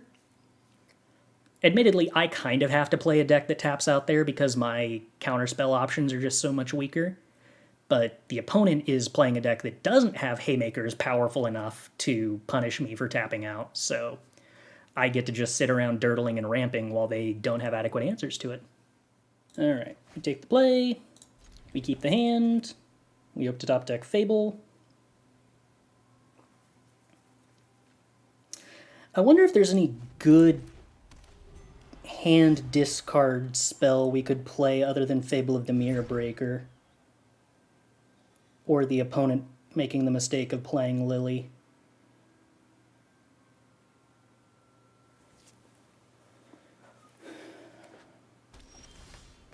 There's no, like, is it charm style thing we can play, I don't think. I think I'm supposed to play Ziatora's Proving Ground rather than cycling it here because I want the third green source, possibly.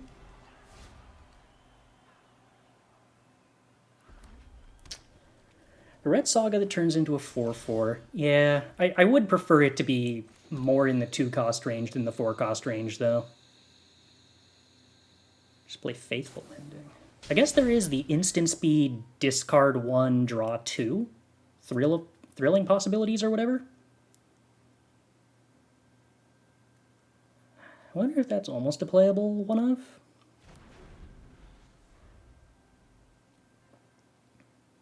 Oh yeah, I guess we could play the 4-mana, discard a card, draw 2, make 2 treasures, which curves into Titan of Industry pretty well. That actually is kind of interesting.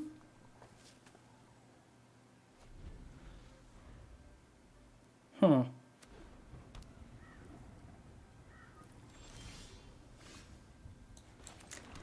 I'm scared of what my opponent's Jeskai control deck is because I got a hand that can do nothing about it.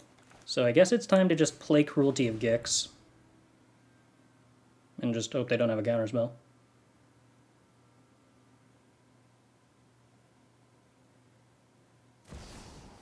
Oh wow, it's just a Wandering Emperor. Cool, I don't care about that at all. Radical. Okay.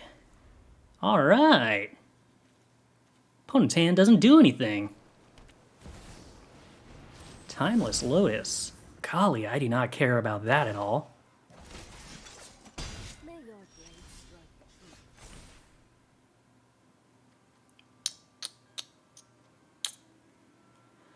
I'm pretty sure since we hit the land drop, I just Fable of the Mirror here. Then we play the Fable of the Mirror, Tear Asunder the Lotus. That seems like that's the line.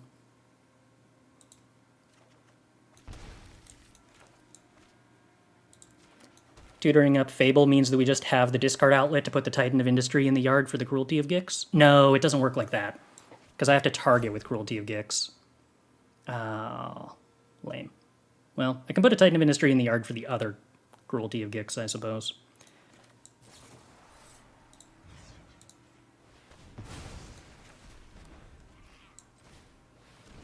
Disappointing. Temporary Lockdown does not seem like a card that synergizes very strongly with Wandering Emperor.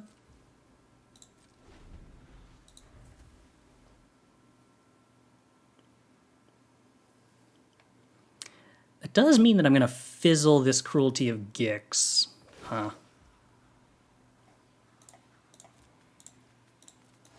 Let's go ahead and kill that Samurai before it gets any bigger.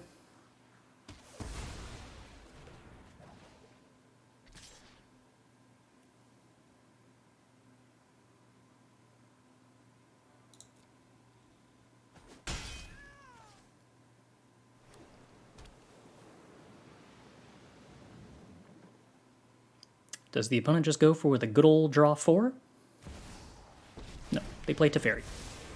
It would be better if the opponent actually had a Timeless Lotus.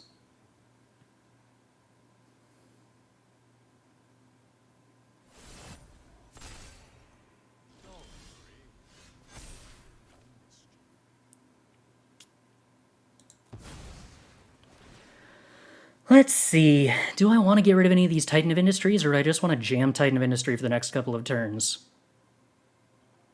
I believe I just want to jam Titan of Industry for the next couple of turns.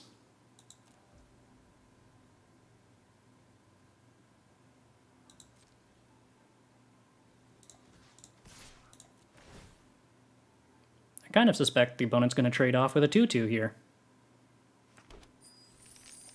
I wonder what I should have gotten instead of Fable of the Mirror. Probably just Duress?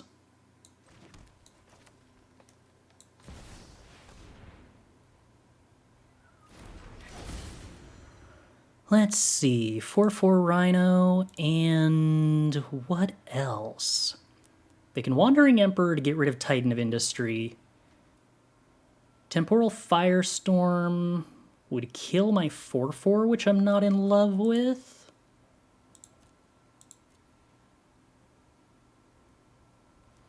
I guess what I'm going to do is put a shield counter on the 4/4. Oh, no, they just end up temporary lockdowning it, don't they? Well,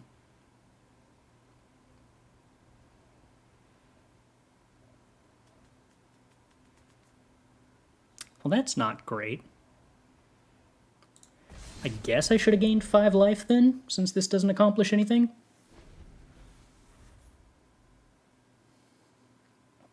It does force them to use the lockdown.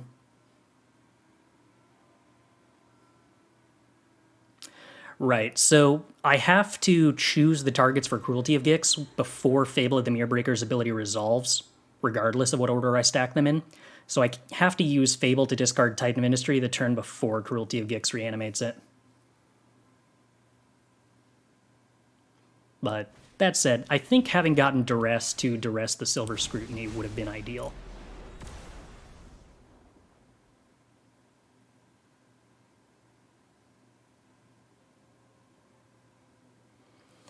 I suppose that's actually still what I'm going to do, though. I'm probably about to play Cruelty of Gix, tutoring up Duress to Duress the Silver Scrutiny. No, because they're going to cast it in response. I am almost sad to see. Well, they don't have a good option to deal with the second Titan of Industry. But they will draw 3, so that's kind of bad.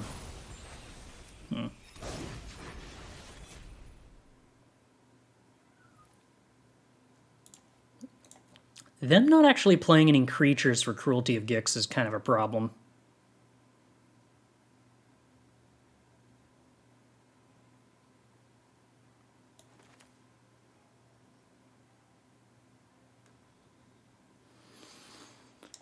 Playing Titan just doesn't accomplish very much here.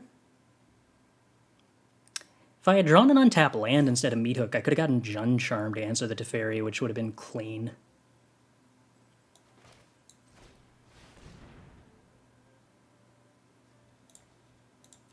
And Reflection's not going to go into the graveyard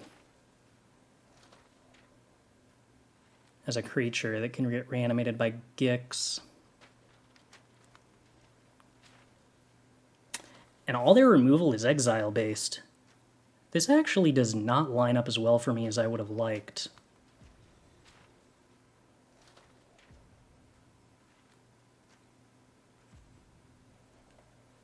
Huh. Alright.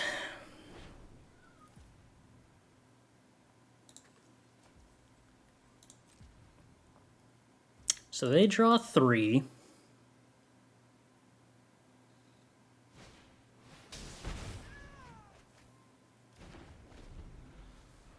Teferi Ultimate's next turn. Oh, that means they can actually just phase it out with Temporal Firestorm and be mostly guaranteed to resolve it. Although I can tutor up Jund Charm to prevent that.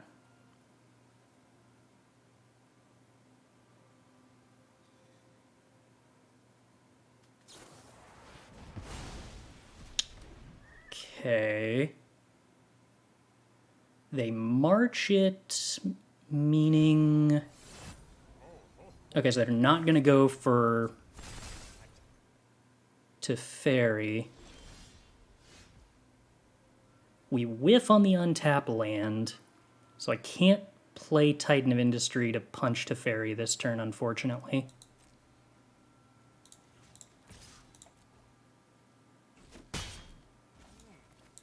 Old man on his toes. We will make a 4/4 and put a shield counter on Reflection to protect it from Temporal Firestorm.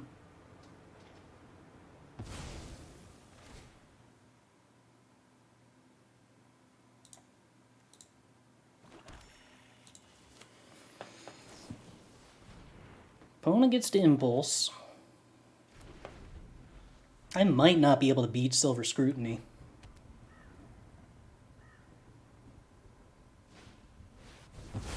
Ugh. Farewell getting around shield counters sucks too.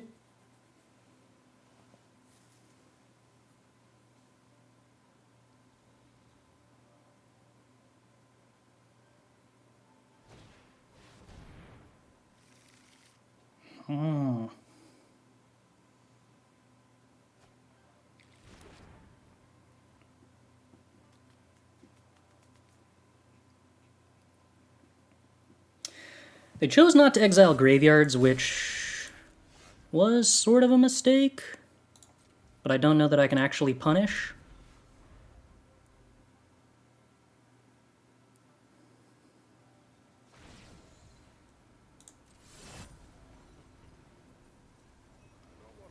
At this point, they're just much more efficient at drawing cards than me, counterspells or no. Celestis, sure.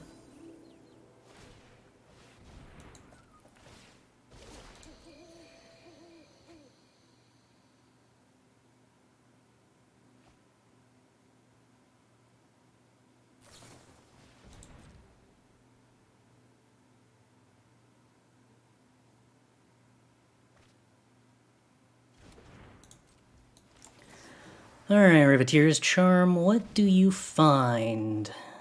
Fable is a magic card.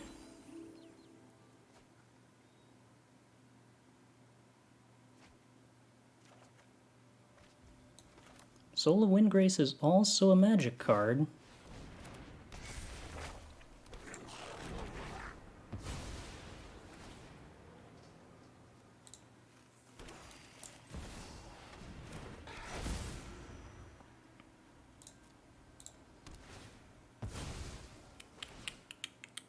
You're just kind of approaching the point at which I don't gain enough benefit from ramping.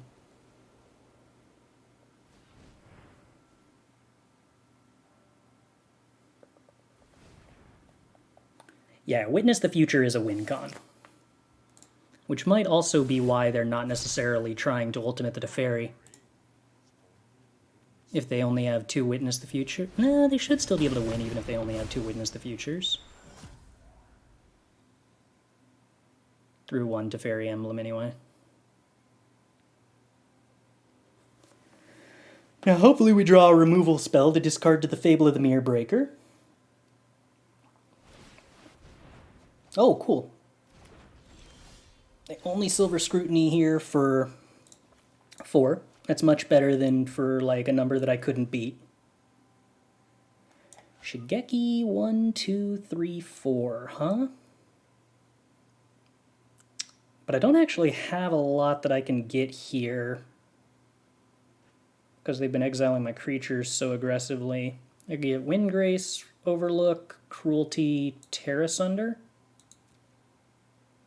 No, I probably want a Riveteers Charm in there somewhere. Oh well. Titan of Industry for the time being. 4/4 and destroy.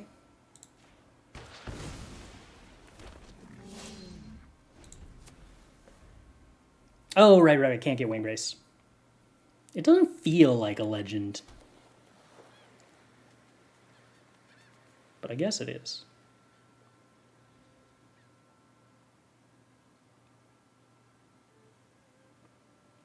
Thought Distortion is not in Standard, no.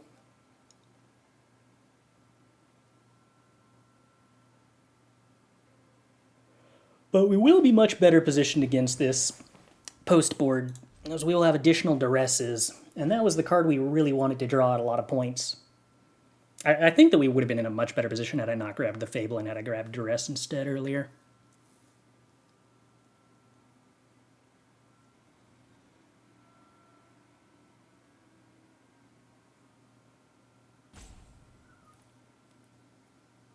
I don't know if we would have gotten there necessarily.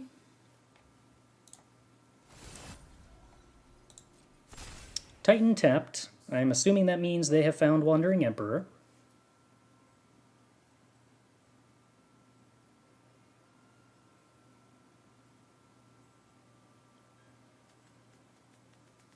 Although that doesn't actually answer the 4/4.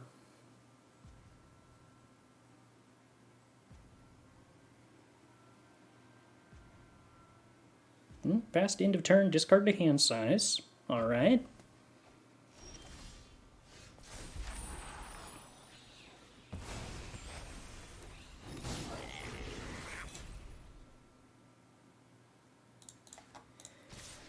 We're just going to go ahead and attack with both the Teferi. If they have a Wandering Emperor to answer the Titan, then I would much rather just have the Teferi die. You started this fight, but I'm going to end it.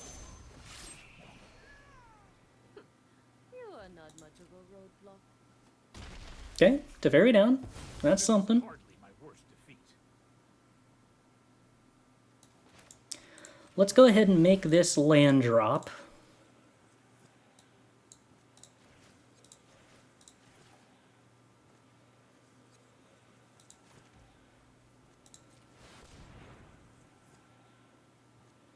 So we'll do this at sorcery speed.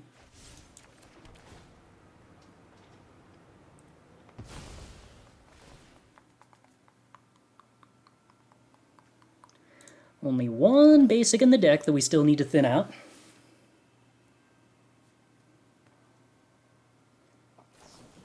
Oh, so it is entirely possible that I can still win this game because of Riveteers Charm.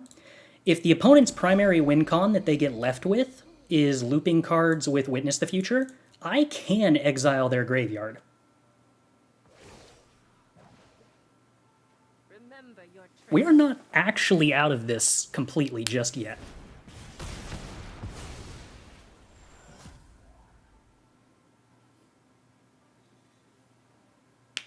They do have Emperor tokens as well, but I also have a lot of removal. So we shall see. We shall see. I mean, they have to keep the Wandering Emperors alive long enough to kill me. Opponent currently has 24 cards in library.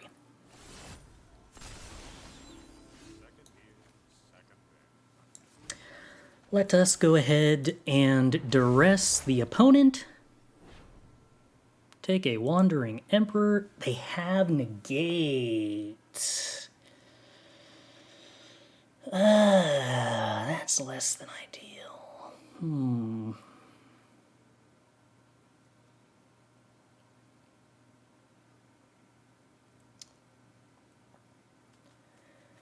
Well, what do we do about that?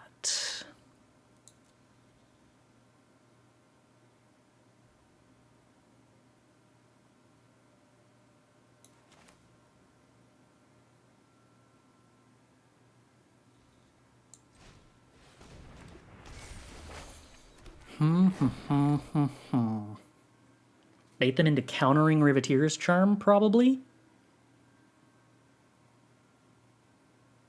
And then get it back with Shigeki. Once again, the Silver Scrutiny is kind of a bummer.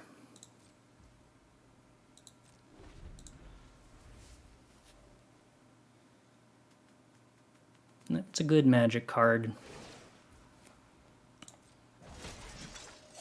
Let your blade do Opponent makes a 2/2 with Vigilance.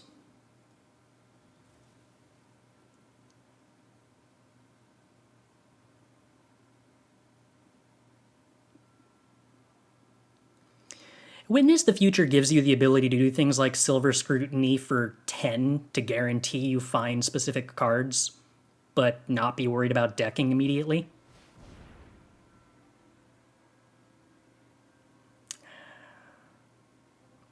See, this is the part where I would like to be able to Riveteers Charm to fizzle this Witness the Future loop. But I cannot. I mean, I guess I could Riveteers Charm at this point and just force them to negate at sorcery speed.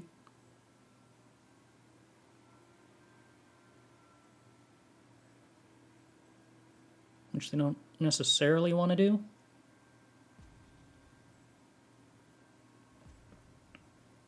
Then again, I'm also probably better off just Riveteers Charming to draw cards on the off chance they decide not to negate it.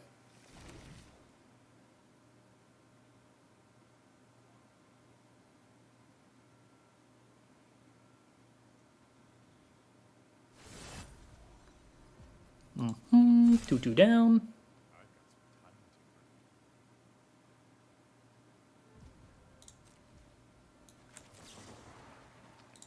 Riveteers Charm, attempt to draw cards, expect we get negated. We don't, and we find the Duress, and a Riveteers Overlook wasn't going to be useful anyway. Okay, so what do I tutor for now that we actually have the Duress? I guess the other... Oh, I guess I get Urborg Repossession, don't I? It's just the card I actively want right now.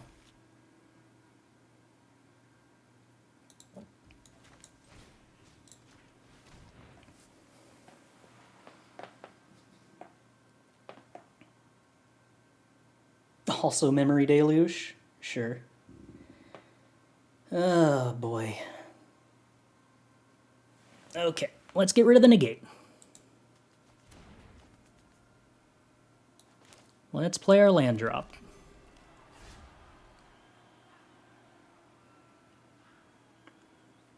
Opponent has another Wandering Emperor.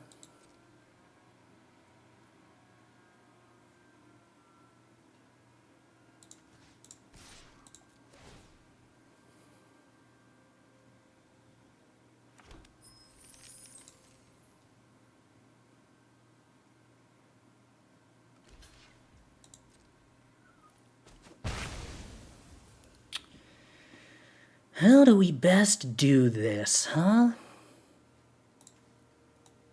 Cruelty's getting back Soul of Windgrace.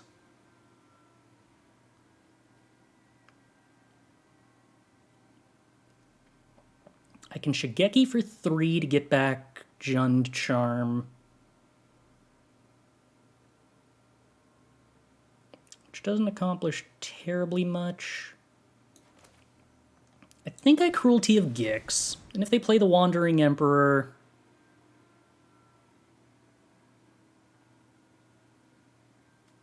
at least it's on the board. And they sack the other one to Legend Rule. I've learned much during my travels. Let me show you. Keep watch for intruders. What's your other card, opponent? Wait, what? Oh, that's just a graphical glitch. They don't actually have a 4th card in hand.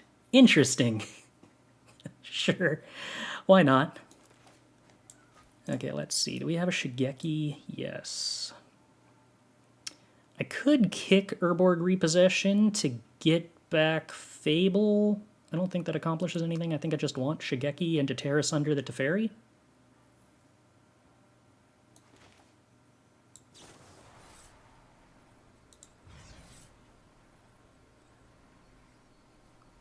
Or would I rather Tear Asunder the Wandering Emperor to slow thing? No, I probably got to get rid of the Teferi.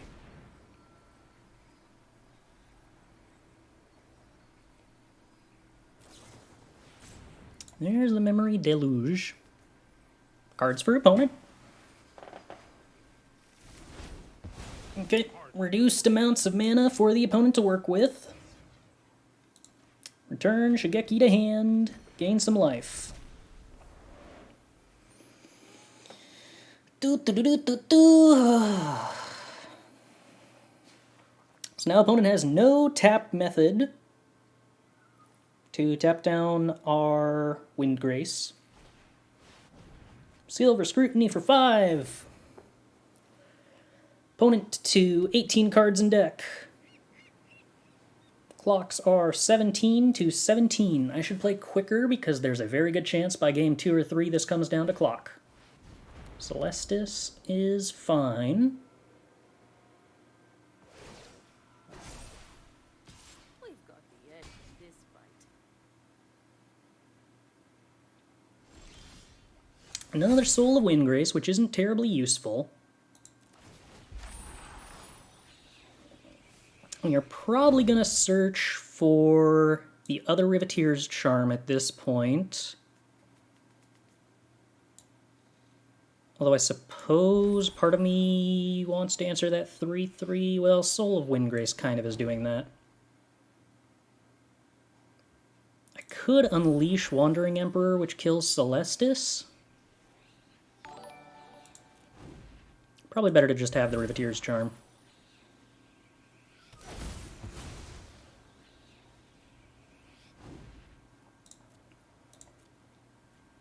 I guess we're going to start stealing the opponent's lands.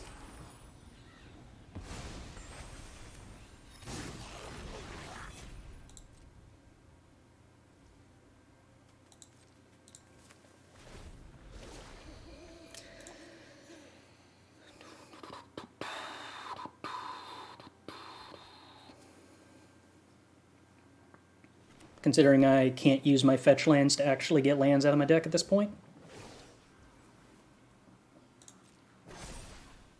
The 4/4 having first strike is a little inconvenient.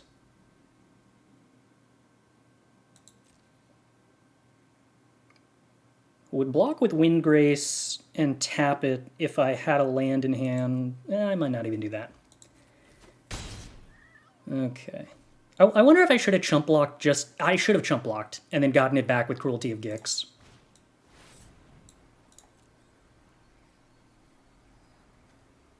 Yeah, that was an error.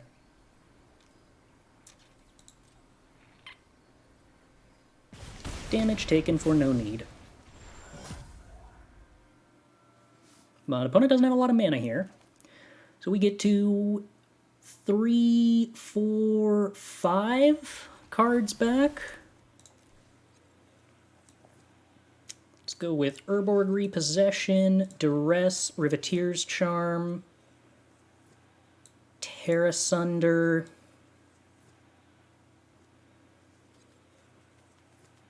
and I guess Cruelty? The life loss on Cruelty is getting a bit scary. So I guess we actually do Fable.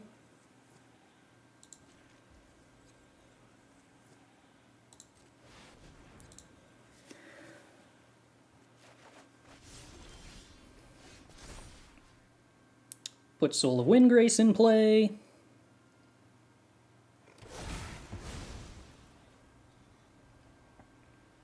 Steal the opponent's land. Cast Duress.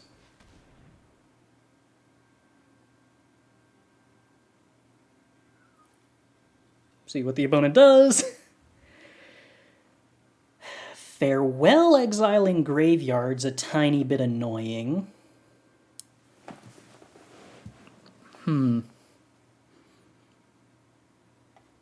Urti's Scorn as a counterspell, also kind of annoying.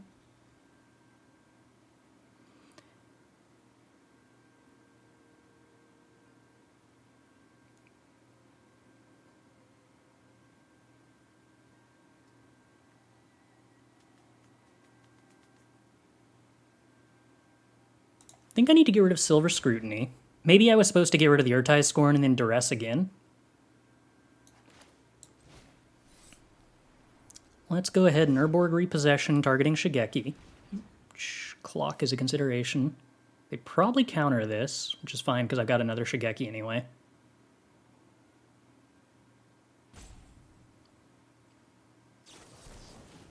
Sure.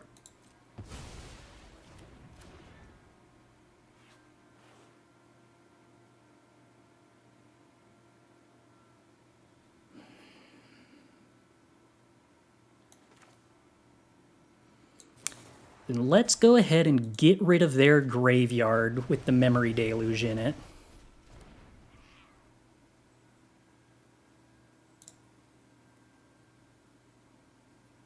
And then Tear Asunder the Wandering Emperor, I think. But I think I also want another chump blocker.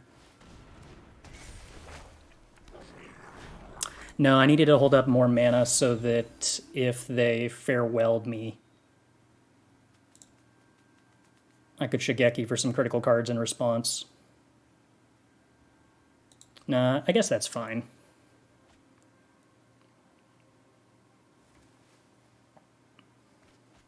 Why Terra, not Charm? Because I don't want Charm to get exiled by Farewell.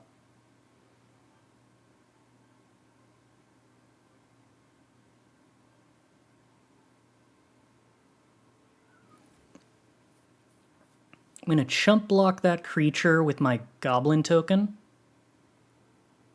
Oh, they can bounce the Goblin token because they have Otawara. Maybe they won't go for that, though. Got new moves to teach you. They do not go for that, though. So they don't want to farewell because the creature would die. Or are they going to make the mistake of not farewelling at all? Ooh. Probably an error, opponent, unless you have a negate. But I think I still play around negate pretty well with Shigeki. Okay. Just Otawara the Wandering Emperor. I can live with this.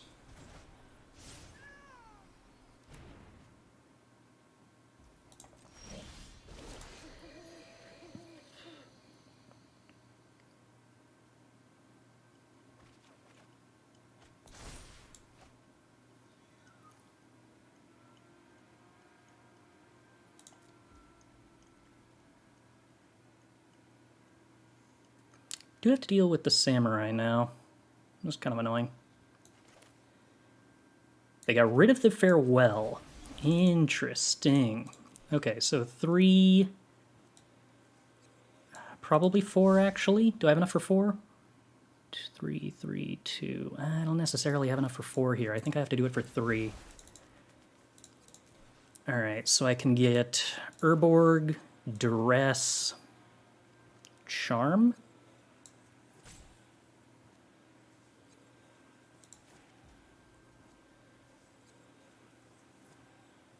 No, I don't need to get the... Oh, yes, I do, because this is the Shigeki that I'm discarding. Yeah, so Urborg, Duress, Charm. We Duress first, they play Wandering Emperor.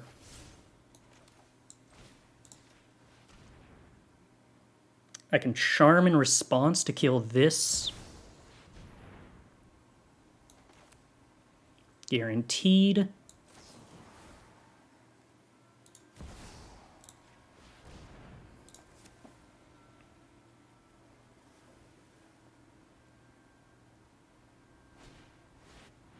Scrutiny for 3, sure. Looking for another negate, apparently? Sure. Wandering Emperor resolves. Then we Duress. I'm home. Opponent makes a 2/2. Cool. We must protect the people.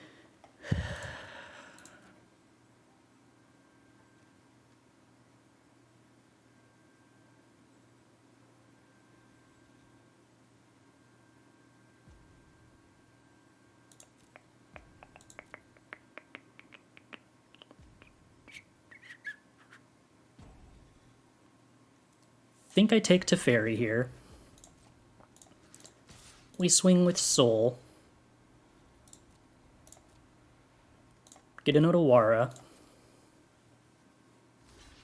They chump. Sure.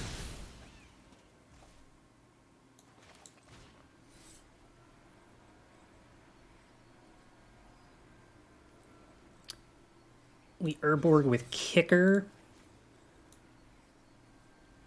Get back Cruelty. Save both of these from the graveyard in case they farewell exiling the yard. Play more lands.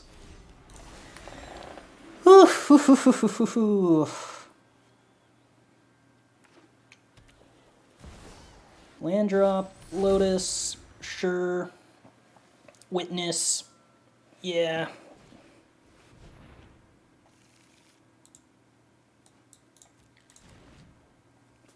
They really ought to fare well in exile graveyards, creatures, and enchantments. Then downtick Wandering Emperor.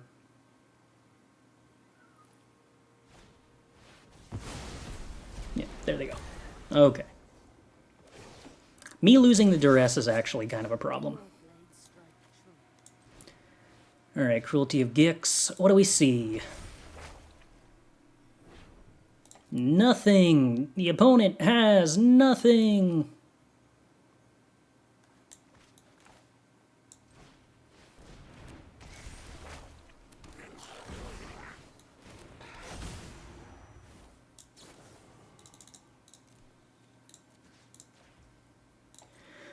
Whee! At long last, we're ahead of them on resources!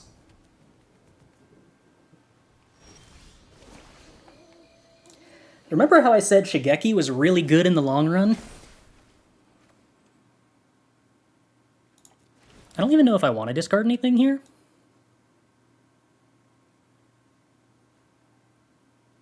I don't think I want to discard anything here. I think I just probably want to get a Titan of Industry. Sounds fun.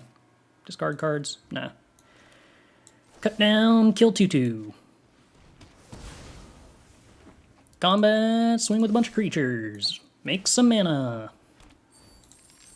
Boom, boom. Titan of Industry. We're gonna blow up the Celestis, I think. And then probably play around a board wipe. I care more about denying the looting than denying them additional mana at this point, when we both have, like, infinity mana.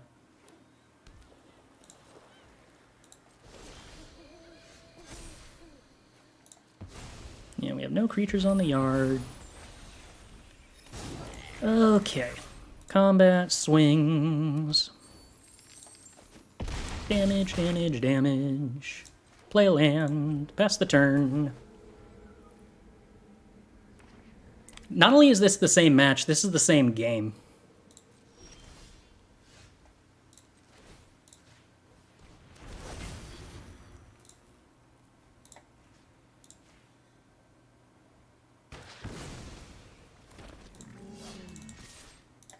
Whee! Is that lethal? Oh, hey, cool, it's lethal. Alright. So I got 9 minutes to win the next game. Wouldn't it be better to hold land for Windgrace? I suppose it probably would have, but that also would have taken more time on the clock, and I think that was what I was playing around more than anything else at that point. And I think opponent probably actually did draw more cards than me that game, which feels kind of bad. Alright, so we don't want meat hooks. We don't want cut downs. March of Wretched Sorrow isn't awful. Duress is very good. Riveteers Charm is solid. Between Unleash the Inferno, Tear Asunder, and March.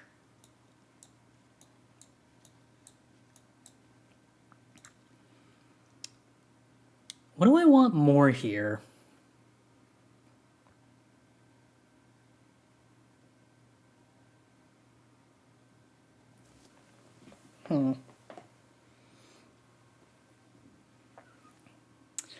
Hearse coming in does make it seem more like I'd want to just play a bunch of copies of Tear Asunder. Yeah.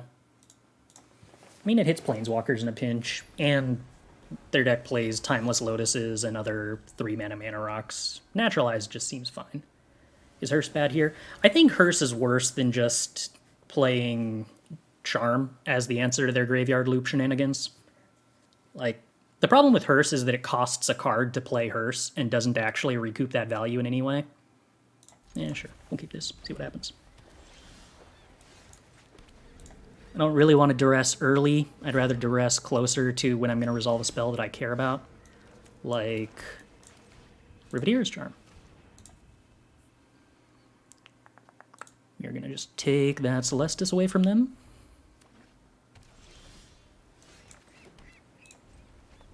And then try to use Riveteers Charm to hit our next land drop.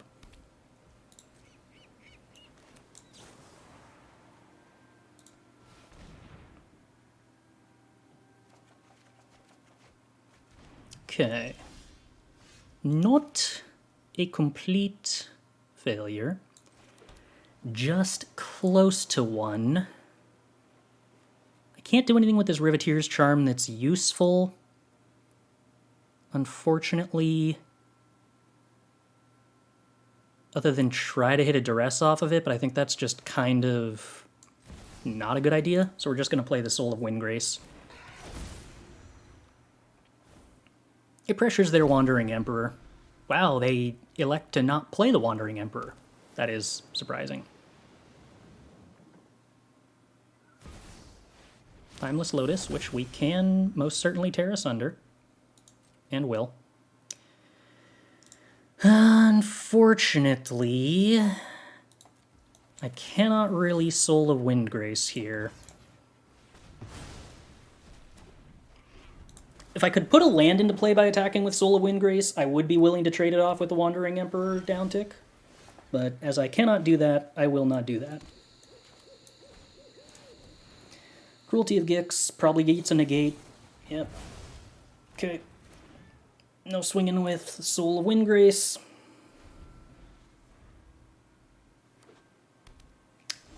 But making more land drops than me is kind of a pain.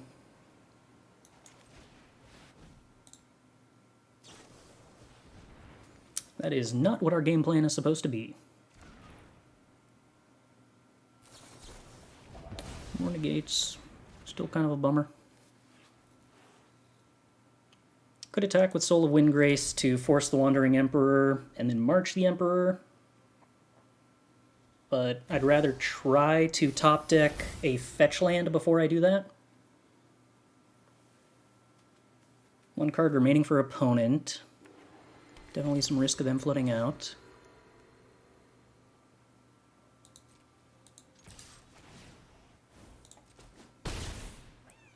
Is it even worth Tear Asundering the Timeless Lotus? It makes it slightly easier for me to beat a top deck Memory Deluge or something. So we're giving them an incentive to play Wandering Emperor and downtick. They don't go for it.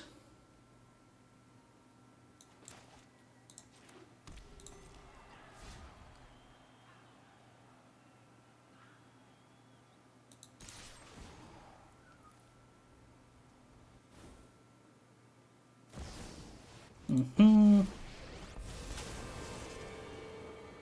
started this fight. I'm going to end it.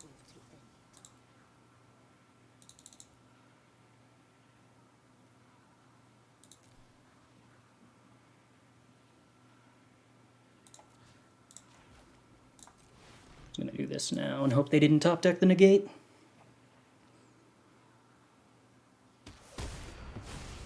I guess that's it then.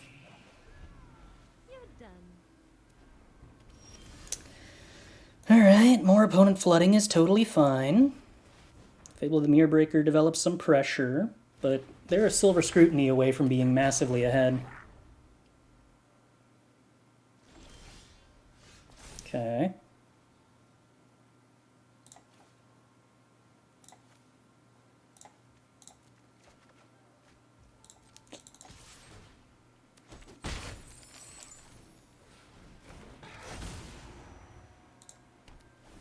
Well, at this rate, we're going to put enough pressure on the board that they have to board wipe. Which they do.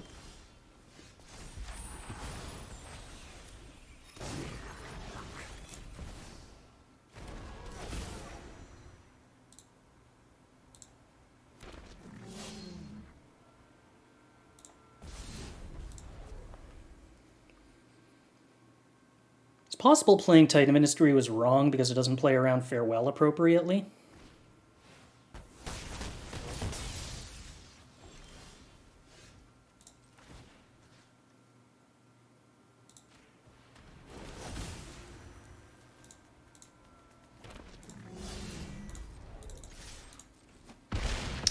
But that said, this position's looking pretty okay. Got relatively lucky the opponent flooded out without finding any card draw at all. I'm curious if they cut all the card draw thinking that I wasn't going to be able to pressure them.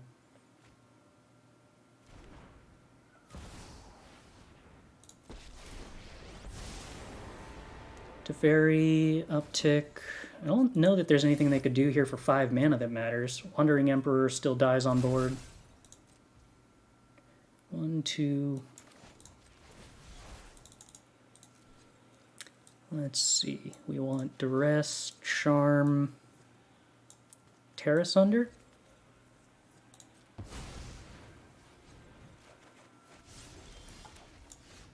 Duress the opponent. I don't think there's anything they could have here that keeps them alive, but I got enough time to play it safe.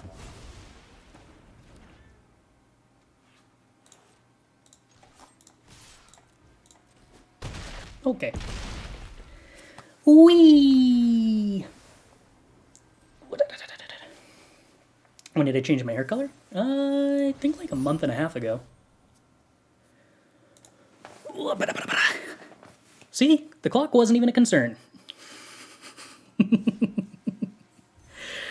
I can't believe that game went 2-0.